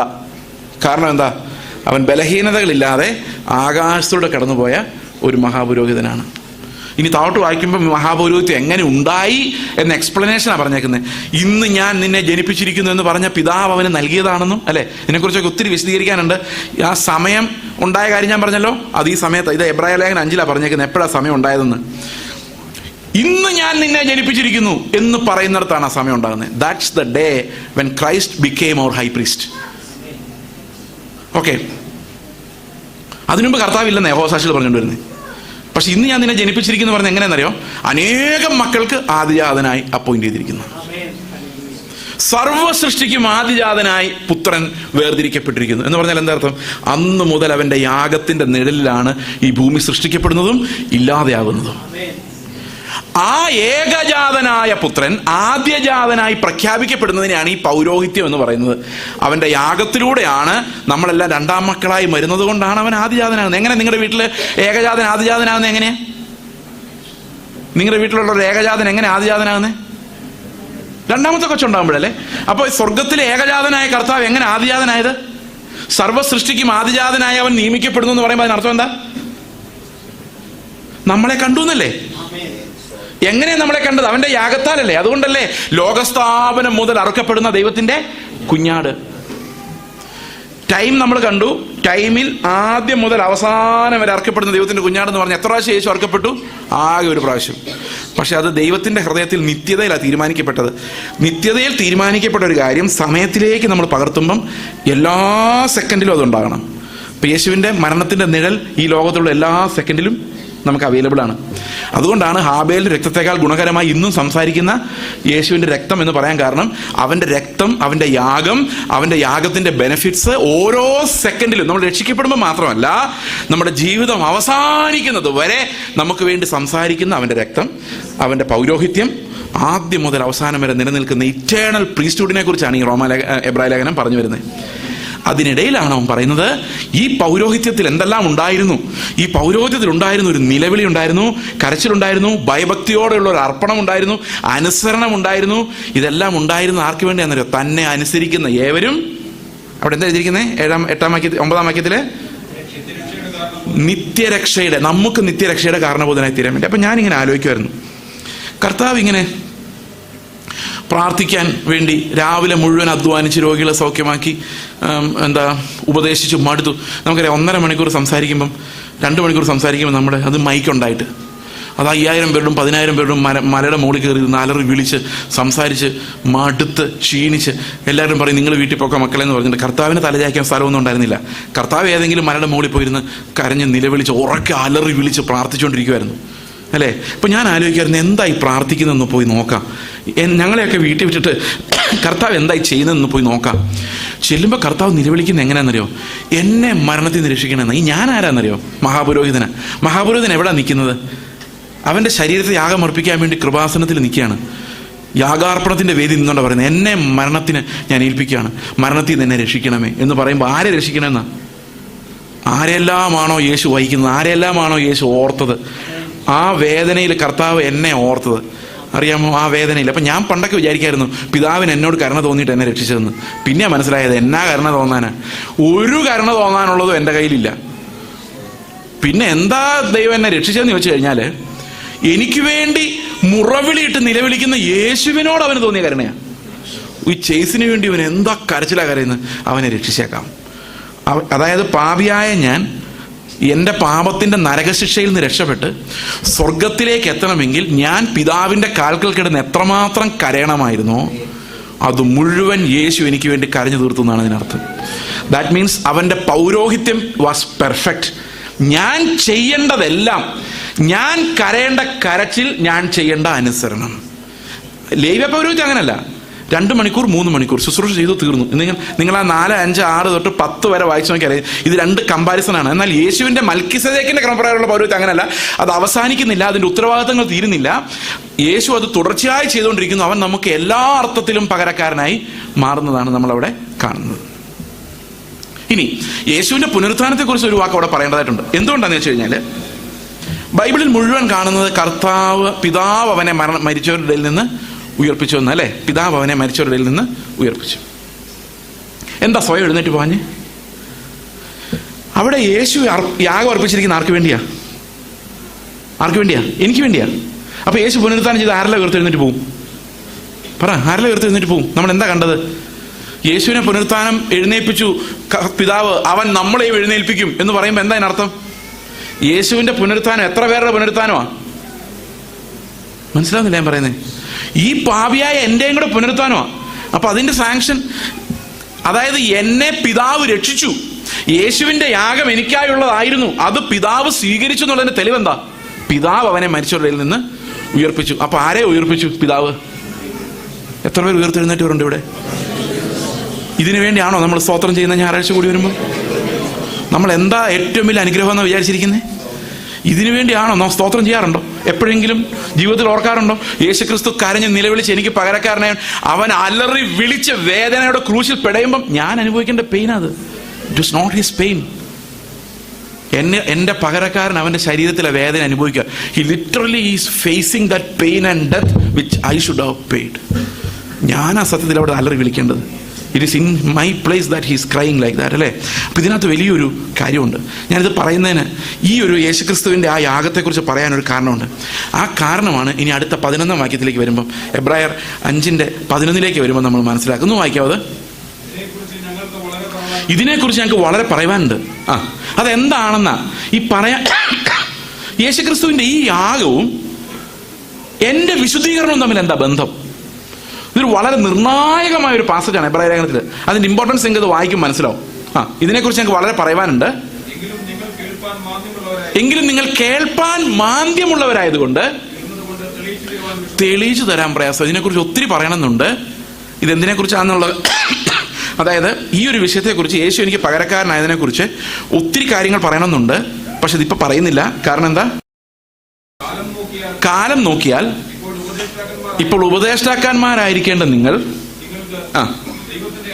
ദൈവത്തിന്റെ അരുളപ്പാടുകളുടെ ആദ്യ പാഠങ്ങളെ തന്നെ വീണ്ടും ഉപദേശിച്ചു തരുവാൻ ആവശ്യമായിരിക്കുന്നു. ഇതാ പ്രശ്നം.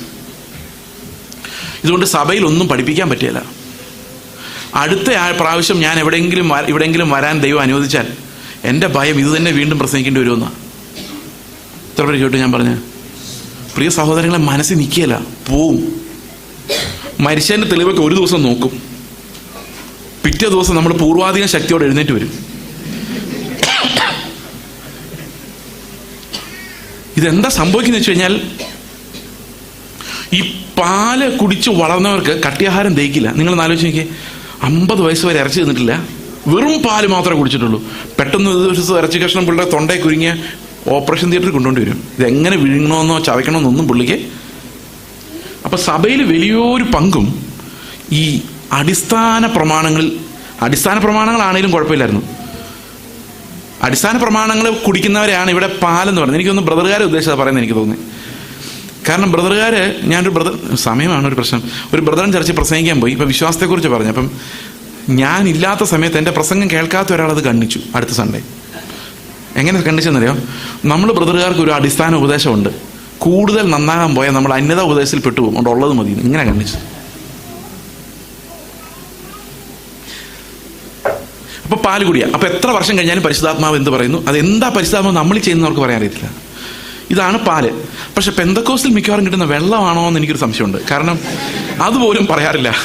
നമ്മൾ പറയുന്നത് വിടുവിക്കപ്പെടും, ദൈവം വിടുതലയക്കാൻ പോകുന്നു, ഭയങ്കര പ്രസംഗിക്കും. അവസാനം കൺക്ലൂഷൻ ഇങ്ങനെ കൺക്ലൂഷൻ ചെയ്താലേ ഒരു ഉണർവുണ്ടാവുള്ളൂ. ഇപ്പം നിങ്ങളത് ചുമ്മാ ഇരിക്കുമല്ലേ?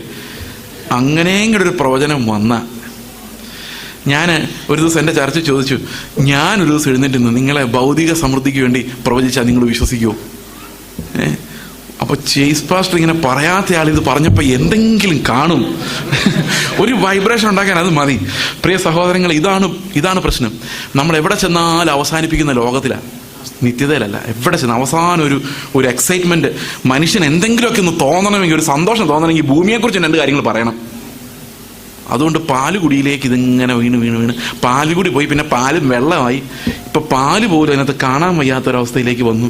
ഇപ്പം വെള്ളം തന്നെ പാലാണെന്ന് പറഞ്ഞ് നമ്മൾ കുടിച്ചുകൊണ്ടിരിക്കുന്നു. അപ്പം പെട്ടെന്ന് പരിജ്ഞാനത്തിൻ്റെ വചനം പറഞ്ഞാൽ ആർക്കും ഒന്നും മനസ്സിലാവില്ലെന്ന് മാത്രമല്ല, നമ്മൾ ശത്രുക്കളായി മാറുകയും ചെയ്യും. ശത്രുക്കളായി മാറിയതിൻ്റെ ഒരു കഥകളെ ഞാൻ പറയാം. ഇപ്പം പറയുന്നില്ല, ഇത്തിരി മുമ്പോട്ട് പോകട്ടെ. വായിച്ചു, അടുത്ത വാക്യം വായിച്ചു. കട്ടിയായുള്ള ആഹാരമല്ല, പാൽ അത്ര നിങ്ങൾക്ക് ആവശ്യം വന്നിരിക്കുന്നു. പാല് കുടിക്കുന്നവനെല്ലാം നീതിയുടെ വചനത്തിൽ പരിചയമില്ലാത്തവനാ. ഈ ഒരു കാര്യം നമ്മൾ നാളെ ചിന്തിക്കുന്ന. കാരണം നീതിയുടെ വചനം എന്ന് പറയുന്നത് നമ്മൾ ഉദ്ദേശിക്കുന്ന നീതിയല്ല, അത് നീതിയുടെ വചനമാണ്. നീതിയുടെ വചനം എന്ന് പറയുന്നത് വചനത്തിലൂടെ വെളിപ്പെട്ട ഒരു നീതിയാണ്. ഞാൻ ചുരുക്കി എന്ന് ഒരു കാര്യം പറയുകയാണെങ്കിൽ, റോമാലേഖനം 1-ാം അധ്യായത്തിന്റെ 16-ാം വാക്യത്തിൽ പറയുന്നത്, സുവിശേഷത്തെക്കുറിച്ച് എനിക്ക് ലജ്ജയില്ല, വിശ്വസിക്കുന്ന ഏവനും, ആദ്യം യഹൂദനും പിന്നെ ഏവനും, അത് രക്ഷയ്ക്കായി ദൈവശക്തിയാകുന്നു. അപ്പം എന്തുകൊണ്ട് നാണമില്ലാത്ത ഇത് പറയാൻ? നാണമില്ലാത്തതിന്റെ കാരണം എന്താ? യഹൂദനെയും യവനെയും രക്ഷിക്കാൻ സുവിശേഷത്തിന് പറ്റും, എന്നാൽ ന്യായപ്രമാണത്തിന് ആരെയും രക്ഷിക്കാൻ പറ്റില്ല. അപ്പൊ ആരാ നാണിക്കേണ്ടത്? ന്യായപ്രമാണം കൊണ്ട് നടക്കുന്നവനാണ് നാണിക്കേണ്ടത്. എനിക്ക് ലജ്ജിക്കേണ്ട കാര്യമില്ല, കാരണം എന്റെ സുവിശേഷത്തിന് എല്ലാവരും രക്ഷിക്കാനുള്ള കഴിവുണ്ട്. അതിൽ ദൈവശക്തി അടങ്ങിയിട്ടുണ്ട്.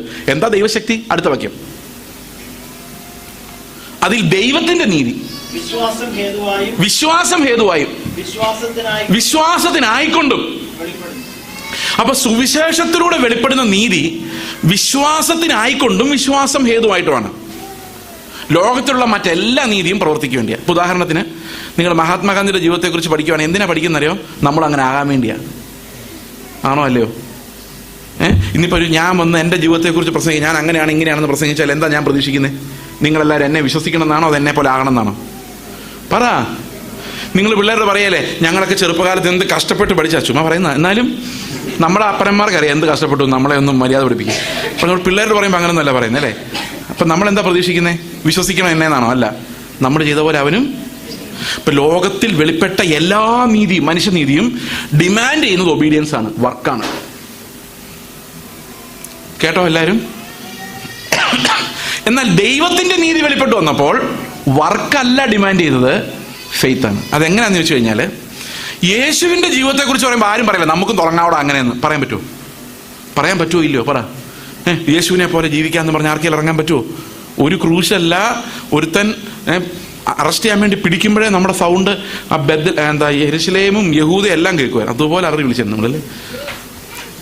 നമ്മൾ ചെയ്ത കാര്യം ഒരുത്തൻ പറഞ്ഞാൽ നമുക്ക് സഹിക്കാൻ പറ്റില്ല. അപ്പോഴാണ് ഞാൻ ചെയ്ത കാര്യം എല്ലാം കൂടെ യേശുവിന്റെ തലയിൽ ചുമത്തിയിട്ട് യേശു മിണ്ടാതെ നിന്ന് ആലോചിക്കുക.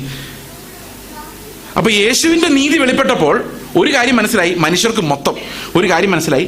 ഞങ്ങൾ നേരത്തെ പൊക്കിക്കൊണ്ടിരുന്ന 100 കിലോ വെയിറ്റ് അല്ല ഇത് ഒരു മനുഷ്യനും പൊക്കാൻ പറ്റാത്ത 500 കിലോ വെയിറ്റ് ആണ്. ഇതിങ്ങനെയാണ് ശരിക്കും. ഒരു 5 മിനിറ്റ് കൊണ്ട് ഞാനത് പറയാൻ ശ്രമിക്കാം. ഇപ്പൊ യഹൂദനും ഒരു ജാതി നിൽക്കുകയാണ്. ഇപ്പൊ യഹൂദൻ ഭയങ്കര നീതിമാനാണ്, പെന്തക്കോസ്തുകാരൻ. യഹൂദനെ നമുക്ക് നാളെ പിടിക്കാം. പെന്തക്കോസ്ത്. ഒരു പെന്തക്കോസ്തുകാരനും ഒരു കത്തോലിക്കനും അടുത്തടുത്ത് നിൽക്കുന്നു. പെന്തക്കോസ്തുകാരൻ ആദ്യം ഒരു 5 കിലോ വെയിറ്റ് എടുത്തു, മീശ അടിച്ചു. മറ്റവനൊന്നും ചെയ്യുന്നില്ല കേട്ടോ, മറ്റവൻ ഇങ്ങനെ നോക്കി നിൽക്കുക. അപ്പൊ പെന്തക്കോസ്തുകാരൻ അടുത്ത പണി ചെയ്തു, ആഭരണം ഊരി. അപ്പൊ 25 കിലോ ആയി. കണ്ടോ നീതി വരുന്നുണ്ടോ? മനസ്സിലായോ? പിന്നെ ഓരോരോ പണികൾ ചെയ്യാൻ. പിന്നെ എന്തൊക്കെയാണ് നിങ്ങൾ ചെയ്യുന്നത്? വെള്ള വസ്ത്രം, ഫുൾ സ്ലീവ് ഇട്ടു. അപ്പം 50 കിലോ ആയി. കള്ളുകൂടി നിർത്തി, സിഗരറ്റ് വലി നിർത്തി, എല്ലാം മാന്യനായി 100 കിലോ ആയി. എന്നിട്ട് അടുത്ത് നിൽക്കുന്ന അവനെ നോക്കി, കത്തോലിക്കൻ, അവനൊന്നും ചെയ്തിട്ടില്ല, സന്തോഷമായി. അപ്പൊ ഞാൻ ആരായി? അപ്പൊ ഇനി അവനെ നോക്കുന്ന എങ്ങനെ? അവനെ പോലെ ഞാൻ അല്ലാത്തതിനാൽ ദൈവത്തെ സ്തുതിക്കുന്നു. സന്തോഷമില്ലേ? എത്ര പേർക്ക് സന്തോഷമുണ്ട് അവനെ പോലെ അല്ലാത്തതിൽ? നമ്മൾ ചുറ്റും എല്ലാവരും നോക്കുമ്പോൾ അവരെ പോലെ ഒന്നും നമ്മളല്ലാത്തതിനാൽ. അങ്ങനെ ഇരിക്കുമ്പോഴാണ് യേശുവിന്റെ നീതി വെളിപ്പെടുന്നത്. യേശുവിന്റെ നീതി പറയാണ്, നിന്നെ ഒരുത്തൻ അടിച്ചാൽ നീ അവനെ സ്നേഹിക്കണം, അവനെ വീട്ടിൽ കൊണ്ടുപോയി അവൻ ആഹാരം മേടിച്ചു കൊടുക്കണം, ഒരുത്തൻ്റെ പുതപ്പെടുത്തുകൊണ്ടുപോയി ഉടുപ്പും കൂടെ കൊടുക്കണം. ചേട്ടൻ മനസ്സിലായി, 100 കിലോ അല്ല, മീശ പഠിക്കുന്ന പോലെ എളുപ്പമല്ല. അയൽവക്കക്കാരനെ നിന്നെ പോലെ തന്നെ സ്നേഹിക്കണം എന്ന് പറഞ്ഞ എന്താ അർത്ഥം? നിങ്ങളുടെ വീട്ടിൽ 2 ചക്കപ്പഴം ഉണ്ടെങ്കിൽ അയൽവക്കക്കാരന് പറ ഒരു ചക്കപ്പഴം കൊടുക്കണം. അതാണ് നീതി. നിന്നെപ്പോലെ നിന്റെ പക്ഷെ ഈ 2 ചക്കപ്പഴത്തിൽ നല്ല ചക്കപ്പഴം കൊടുക്കുമോ അതോ ഏത് കൊടുക്കും? നമ്മുടെ വീട്ടിൽ തിന്നാൻ പിള്ളേരുണ്ടെങ്കിൽ നല്ല നമ്മുടെ വീട്ടിൽ തന്നെ ഇരിക്കും. ഇത്തിരി പ്രശ്നമായത് അവൾ പുള്ളിക്ക് കൊടുത്തിട്ട് പറയും അത്ര നല്ലതല്ല കേട്ടോ, കാരണം ഈ കഴിച്ചോണ്ട് ചീത്ത പറയരുതല്ലോ, അതുകൊണ്ട് ഒന്ന് വെട്ടി നോക്ക്. നിങ്ങൾ വിചാരിക്കും ഇതൊക്കെ എങ്ങനെ ഞാൻ മനസ്സിലാക്കിയത്? ഞാൻ ഇന്നലെ പറഞ്ഞ പോലെ നമ്മളെല്ലാം ഒരേ സാധനങ്ങൾ തന്നെയാണ്. നിങ്ങളെക്കാൾ ഞാൻ എൻ്റെ സഭയെ പറയാറുണ്ട്, ദൈവം നോക്കുമ്പോൾ വിശ്വാസം വെച്ച് നോക്കി നിങ്ങളൊക്കെ ആയിരിക്കും മുമ്പിൽ നിൽക്കുന്നത്. എനിക്ക് ഈ കർത്താവ് ഈ പ്രസംഗിക്കാനുള്ള ആ ഒരു ഉപദേഷ്ടാവിൻ്റെ വിളി തന്നുകൊണ്ട് മാത്രം ഞാൻ പുൾപിറ്റിലും നിങ്ങൾ അവിടെ ആയിപ്പോയി എന്നുള്ളതല്ലാതെ മനുഷ്യനെല്ലാം ഒന്ന് തന്നെയാണ്. കുറേ അഭിനയവും വേഷം കെട്ടും ഒക്കെ നമ്മുടെ എല്ലാം കയ്യിലുണ്ട്. എത്ര പേർക്ക് സന്തോഷമുണ്ട്? ഓക്കെ, അപ്പോൾ ഇവിടെ നമ്മൾ കാണുന്നത് ഈ യേശുവിൻ്റെ നീതി വെളിപ്പെട്ട് വന്നപ്പോഴേക്കും ഒരു കാര്യം മനസ്സിലായി. ഇത് അവന് ചക്കപ്പഴം കൊടുത്താൽ പോരാ, എൻ്റെ കൊച്ചിന് സുഖമില്ലാതായപ്പം ഞാൻ ഹോസ്പിറ്റലിൽ കൊണ്ടുപോയി ഡോക്ടർ ചോദിച്ചു, എൻ്റെ ഡോക്ടറെ എന്താ പറ്റിയതാ, എനിക്ക് ഭയങ്കര ടെൻഷൻ. പക്ഷെ അയൽവക്കത്തെ കൊച്ചിനെ അതുപോലെ സുഖമില്ലാതായി ഞാൻ തന്നെ ഓടിച്ചു കൊണ്ടുപോയി ഹോസ്പിറ്റലിൽ കൊണ്ടുപോയി. പക്ഷെ ടെൻഷനില്ല, ഡോക്ടറെ അടുത്ത് കരയുന്നില്ല. എന്താ കാര്യം? അത് കരയാൻ വേറെ ആളുണ്ട്. നീതിയുണ്ട് പക്ഷെ പ്രവൃത്തിയുണ്ട്, പക്ഷെ എന്തില്ല? നീതിയില്ല. പ്രവൃത്തിയുണ്ട് പക്ഷെ എന്തില്ല? ഉണ്ടാക്കാൻ പറ്റുമോ? ഇല്ല. അപ്പൊ ഇവിടുത്തെ കാര്യം നീതിയുടെ പ്രവൃത്തികളുണ്ടോ എന്നല്ല ദൈവം നോക്കുന്നത്, നീതിയുടെ വചനം അത് വെളിപ്പെട്ട് കഴിയുമ്പോൾ ഒരു കാര്യം മനസ്സിലാവും. ഇന്നലെ നമ്മൾ അതാ പറഞ്ഞുകൊണ്ടിരുന്നത്. നീതിയുടെ വചനം വെളിപ്പെടുമ്പോൾ നമ്മൾ പരീശനും ചുങ്കക്കാരനും കത്തോലിക്കനും പെന്തക്കോസുകാരനും യാക്കോബക്കാരനും എല്ലാം ഒരുപോലെ മണ്ണ. എത്ര പേർക്ക് മനസ്സിലായി ഞാൻ പറഞ്ഞ കാര്യം? അതെങ്ങനെ മാത്രമേ വരുവുള്ളൂ എന്നറിയോ? പെന്തക്കോസുകാരുടെ നീതി പ്രവൃത്തികൾ നോക്കിയാൽ അത് മനസ്സിലാവില്ല. പക്ഷെ യേശുവിന്റെ പുതിയ നിയമത്തിലെ നീതിയുടെ വചനം നിങ്ങളുടെ ഉള്ളിൽ വെളിപ്പെട്ടാൽ അലറി നിലവിളിച്ച് അയ്യോ ഞാൻ അരിഷ്ട മനുഷ്യൻ എന്ന് പറഞ്ഞ് നിലവിളിക്കും. പക്ഷെ അത് അങ്ങനെ ദൈവം ഇപ്പൊ കാണിച്ചു തരുന്നില്ലാത്തതുകൊണ്ട് നമ്മൾ പിടിച്ചു നീങ്ങുന്നു. ഒരു കാലത്ത് ആ നീതി നിങ്ങൾക്ക് വെളിപ്പെടുന്ന, ഈ ഹോളിൽ അത് വെളിപ്പെടുന്ന ഒരു കാലം ഉണ്ടെങ്കിൽ ഇവിടെ ഭയങ്കര കരച്ചിലും നിലവിളിയും അനുതാപവും ഒക്കെ ഉണ്ടാവും. വേറൊരാളെ വിധിക്കുന്നത് നിൽക്കും, അവൻ എന്നേക്കാൾ മോശമെന്ന് പറയുന്നത് നിൽക്കും. എനിക്ക് എന്നെ കാണാൻ കഴിഞ്ഞാൽ ഞാൻ രക്ഷപ്പെട്ടു. പ്രിയ സഹോദരങ്ങളെ, ഞാൻ കുറെ നാൾ ഞാൻ കണ്ണാടി നോക്കാൻ ഭയപ്പെട്ടിരുന്ന ആളാണ്. ഇപ്പൊ ഞാൻ താമസിക്കുന്ന മുറി 2-3 കണ്ണാടി ഉണ്ട്. കണ്ണാടി നോക്കുമ്പം കണ്ണാടി നിൽക്കുന്ന ജയ്സ് എന്നോട് ചോദിക്കും, നീ ആണോടാ ഈ വചനമെല്ലാം പറയുന്നത്? ഞാൻ പറയാം, കർത്താവിന്റെ കൃപയല്ലാതെ വേറെ ഒന്നും കൊണ്ടും. കാരണം ഞാൻ പ്രസംഗിക്കുന്ന എൻ്റെ ജീവിതം അല്ല. നിങ്ങൾ വിചാരിക്കരുത് എൻ്റെ ജീവിതം ഞാൻ പ്രസംഗിക്കുന്നതല്ല. എൻ്റെ ജീവിതം പ്രസംഗിച്ചാൽ നിങ്ങളെല്ലാം വഴിതെറ്റി ഒരു നീതിയുടെ പ്രവൃത്തികളുടെ തലത്തിലോട്ട് പോകുള്ളൂ. ഞാനും നിങ്ങളും ഒരുപോലെ കൊതിക്കുകയും കരയുകയും നിലവിളിക്കുകയും ചെയ്യേണ്ട, സുവിശേഷത്തിലൂടെ വെളിപ്പെടുന്ന, വിശ്വാസത്താൽ ഉളവാകുന്ന, വിശ്വാസം നമ്മളിൽ ഉണ്ടാക്കുന്ന യേശുവിന്റെ നീതിയാണ് നമ്മുടെ വിഷയം. ആ വിഷയത്തിന്റെ പരിജ്ഞാനം ഇല്ലാത്തവൻ പാൽ കുടിക്കുന്നവനാണ് എബ്രായ ലേഖനത്തിൽ എഴുതിയിരിക്കുന്നത്. When that word of righteousness is not revealed in you, വർക്കല്ല. ഇത് നിങ്ങൾക്ക് മനസ്സിലാകണമെങ്കിൽ നാളെ ഇത് കുറച്ചുകൂടെ വിശദീകരിക്കാം. പക്ഷെ അത് റോമാലേഖനം 9-ാം അധ്യായത്തിന്റെ 30 മുതൽ 10-ാം അധ്യായത്തിന്റെ 10 വരെ നിങ്ങൾ ഇന്ന് വീട്ടിൽ പോയിരുന്ന് വായിച്ചാൽ നാളെ അത് വളരെ എളുപ്പത്തിൽ മനസ്സിലാവും. അവിടെ വളരെ വ്യക്തമായിട്ട് പറയുന്നുണ്ട്, what is this word of righteousness, നീതിയുടെ വചനം. ഓക്കെ, അടുത്ത വാക്യം, നീതിയുടെ വചനം. അടുത്ത വാക്യം വായിച്ചോ. കട്ടിയായുള്ള ആഹാരമല്ല, പാലത്ര നിങ്ങൾക്ക് ആവശ്യമെന്ന് വന്നിരിക്കുന്നു. പരിചയമില്ലാത്തവനാ, പ്രാക്ടീസ് ഇല്ല. അതായത് വിശ്വസിച്ച് ഞാനല്ല ക്രിസ്തു അത്രേ എന്നിൽ ജീവിക്കുന്നതെന്നുള്ള പ്രാക്ടീസ് ഇല്ല. അങ്ങനെ പ്രാക്ടീസ് ഇല്ലാത്തവരെല്ലാം എന്ത് ചെയ്തോളും? പാല് കുടിച്ചോളും. അടുത്ത വാക്യം, അവൻ ശിശുവല്ലോ. അടുത്ത വാക്യം, കട്ടിയായുള്ള ആഹാരം നന്മ തിന്മകളെ തിരിച്ചറിയണം. ഏത് നന്മ തിന്മകളാണെന്നറിയോ? വചനത്തിന്റെ നീതിയുടെ വചനം.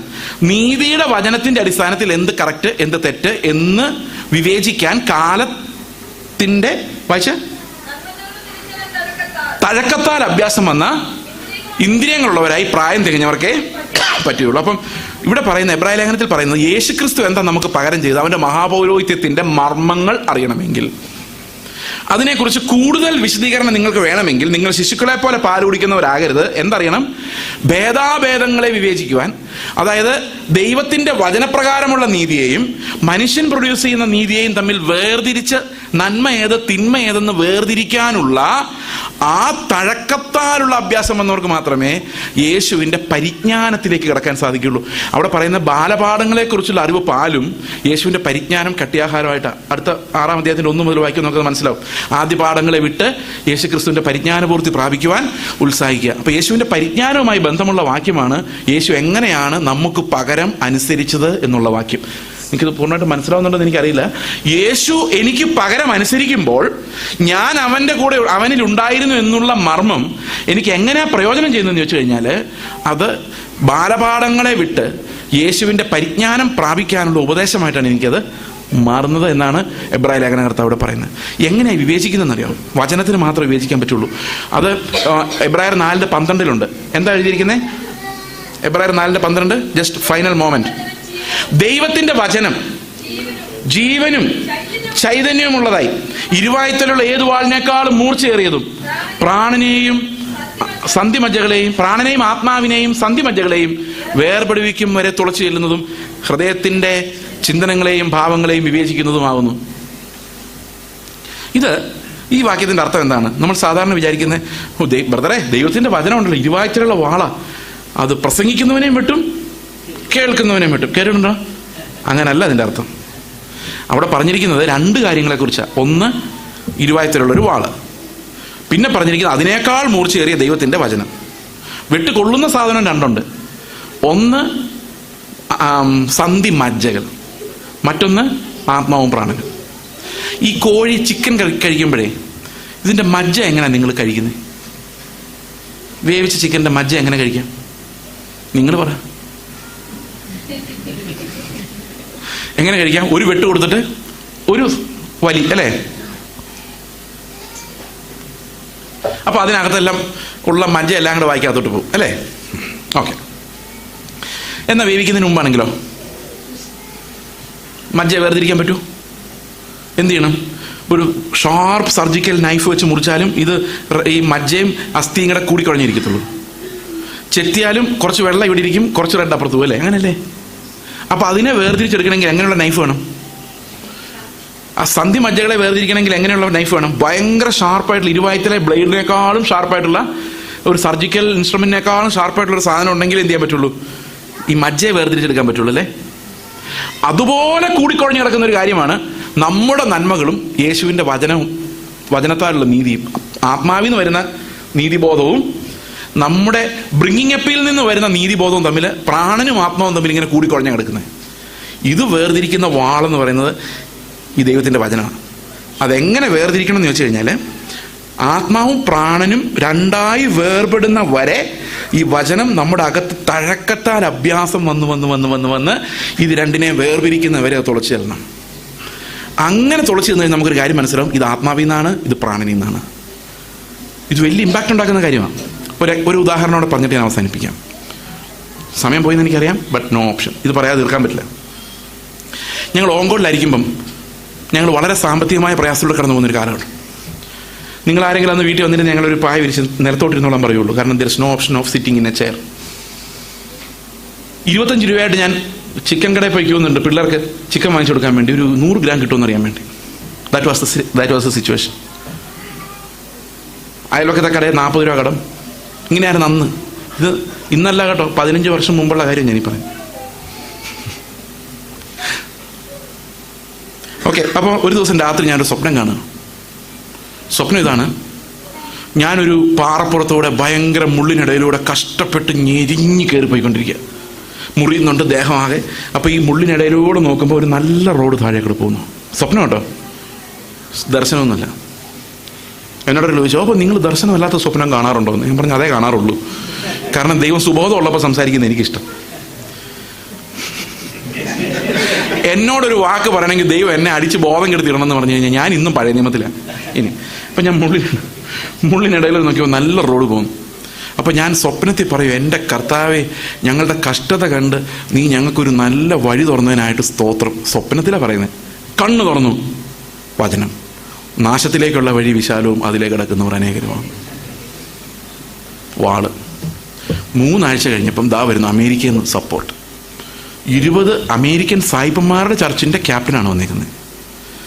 അവരൊരു ചെക്ക് ബുക്ക് എൻ്റെ മുമ്പിലോട്ടിട്ട് പറയാണ്, നിനക്ക് എന്തു വേണോ ഓങ്കോളിൽ ചിലവാക്കിയ കണക്ക് മാത്രം കറക്റ്റായിരുന്നാൽ മതി, ഞങ്ങൾക്ക് അവിടെ കൊടുക്കണം കണക്ക്, അതുകൊണ്ട് മാത്രം. കർത്താവ് എന്താ പറഞ്ഞേക്കുന്നത്? നാശത്തിലേക്കുള്ള വഴി വിശാലവും. വിളിച്ചുകൊണ്ട് വന്ന ആളുടെ ഞാൻ പറഞ്ഞു, എനിക്ക് പറ്റത്തില്ല, പ്ലീസ് എന്നെ ഒഴിവാക്കണം. എന്ത് ചെയ്ത് ഒഴിവാകത്തില്ല. വഴക്കുണ്ടാക്കി അവസാനം ഒഴിവാക്കി. ആ മനുഷ്യനോട് വർഷങ്ങളോളം പിന്നെ മിണ്ടിയില്ല, ഞാൻ ഒഴിവാക്കിയതുകൊണ്ട്. ഞാൻ ആലോചിക്കുമായിരുന്നു, ആ വചനം എന്ന വാളന്ന് കടന്നു പോയില്ലായിരുന്നെങ്കിൽ ഞാൻ ഇന്ന് എന്ത് ചെയ്യുമായിരുന്നറിയോ? ഞാൻ ഇന്ന് ആന്ധ്രാപ്രദേശിൽ പിള്ളേരുടെ ഒരു ഹോസ്റ്റൽ തുടങ്ങിയേനെ, അവിടെ HIV കെയർ സെൻ്റർ തുടങ്ങിയേനെ. ഇന്നിപ്പം വ്യാഴാഴ്ചയായി, അല്ല ബുധനാഴ്ച ആയുള്ളൂ അല്ലേ? ഈ വീക്കെൻഡിൽ ആരെല്ലാം വീട്ടിൽ പോകണം, എന്തുമാത്രം ആഹാരം ഉണ്ടാക്കണം, കണക്ക് എങ്ങനെയുണ്ട്, ഉള്ളി എത്ര ബാക്കിയുണ്ട്, പരിപ്പ് എത്ര ബാക്കിയുണ്ട്, പിന്നെ അമേരിക്കക്കാർക്ക് അക്കൗണ്ട് കൊടുക്കണം, അതിൻ്റെ കണക്ക് ശരിയാക്കണം, അതിൻ്റെ തിരക്കിലായിരുന്നേനെ. അതുമാത്രമല്ല, മരിക്കാൻ പോകുന്ന സമയത്ത് ഞാൻ കർത്താവിനോട് പറഞ്ഞു, എൻ്റെ കർത്താവ്, ഞാൻ ദരിദ്രവാസിയായി ഇവിടെ വന്നതാണ്, നീ എന്നെ അമേരിക്കക്കാരുമായി കൂട്ടിമുട്ടുമാറാക്കി ഒരു വാക്ക് അല്ലേ, ഒരക്ഷരം, കൂട്ടിമുട്ടുമാറാക്കി എന്നെ നീ അനുഗ്രഹിച്ചതിനായിട്ട് സ്തോത്രം. ഞാനിതാ മരിക്കാൻ പോകുമ്പോൾ എന്നെ ഇത്രയും എൻ്റെ മിനിസ്ട്രി അനുഗ്രഹിച്ചതിനായിട്ട് സ്തോത്രം. ഞാനെന്ന കഴുത അപ്പോഴും അറിയില്ല പ്രാണന്റെ തലമായിരുന്നു അത് മുഴുവനെന്നും. അന്ന് ആത്മാവിൻ്റെ ഒരു വാളിത് വിവേചിച്ചുകൊണ്ടാണ് പരിജ്ഞാനത്തിൻ്റെ കട്ടിയാഹാരം എന്താണെന്ന് എനിക്ക് മനസ്സിലായതെന്ന് ഞാൻ അറിയത്തുപോലും ഇല്ല എന്നുള്ളതാണ് എൻ്റെ കാര്യം. നമ്മുടെ ജീവിതത്തിൽ എത്രയോ സമയത്ത് ആത്മാവ് എന്തു പറയുന്നു എന്ന് വിവേചിക്കാതെ പ്രാണനിലുള്ള ശുശ്രൂഷകൾ, പാലുകുടി സ്റ്റേജിൽ നിന്ന് പാലിങ്ങനെ എഴിഞ്ഞു കൊടുക്കുക, വാരി കുടിക്കുകയാണ്. ആത്മാവിൽ നിന്നുള്ള എന്താ തിരിച്ചറിയാതെ വരുന്നുണ്ട്. എന്താ സംഭവിക്കുന്നറിയോ? വർഷങ്ങൾ കഴിഞ്ഞാലും ഈ പെന്തക്കോസ്ത് സഭയ്ക്ക് എന്താ നഷ്ടപ്പെട്ടു പോയത്? പരിജ്ഞാനത്തിൻ്റെ കട്ടിയാഹാരം കഴിച്ചായിരുന്നെങ്കിൽ ഇന്ന് എന്തായിരുന്നേനെ കർത്താവ് വരുമ്പോഴേക്കും ഇതിൻ്റെ വിശ്വാസം, എന്തായിരുന്നേനെ സഭകളുടെ ശക്തി, നമുക്കിന്ന് ചിന്തിക്കാൻ പോലും സാധിക്കാത്ത അവസ്ഥയിലേക്ക് വി ആർ ഡൈവേർട്ടഡ്. അതുകൊണ്ട് ഇതൊരു അന്ത്യകാലത്ത് പ്രിയ സഹോദരങ്ങളെ, നാളെ ഞാൻ ഉണ്ടാവുമെന്ന് അറിയാൻ മേല, ഉണ്ടായില്ലെങ്കിലും കുഴപ്പമൊന്നുമില്ല. പക്ഷെ കട്ടിയാഹാരം കഴിക്കാൻ മാത്രം നീതിയുടെ വചനം എന്തെന്ന് അഭ്യസിക്കുവാൻ ദൈവം നമ്മളെ നിർബന്ധിക്കുന്നു. അതല്ലെങ്കിൽ നമ്മൾ പ്രയോജനമില്ലാത്തവരെ മാറും.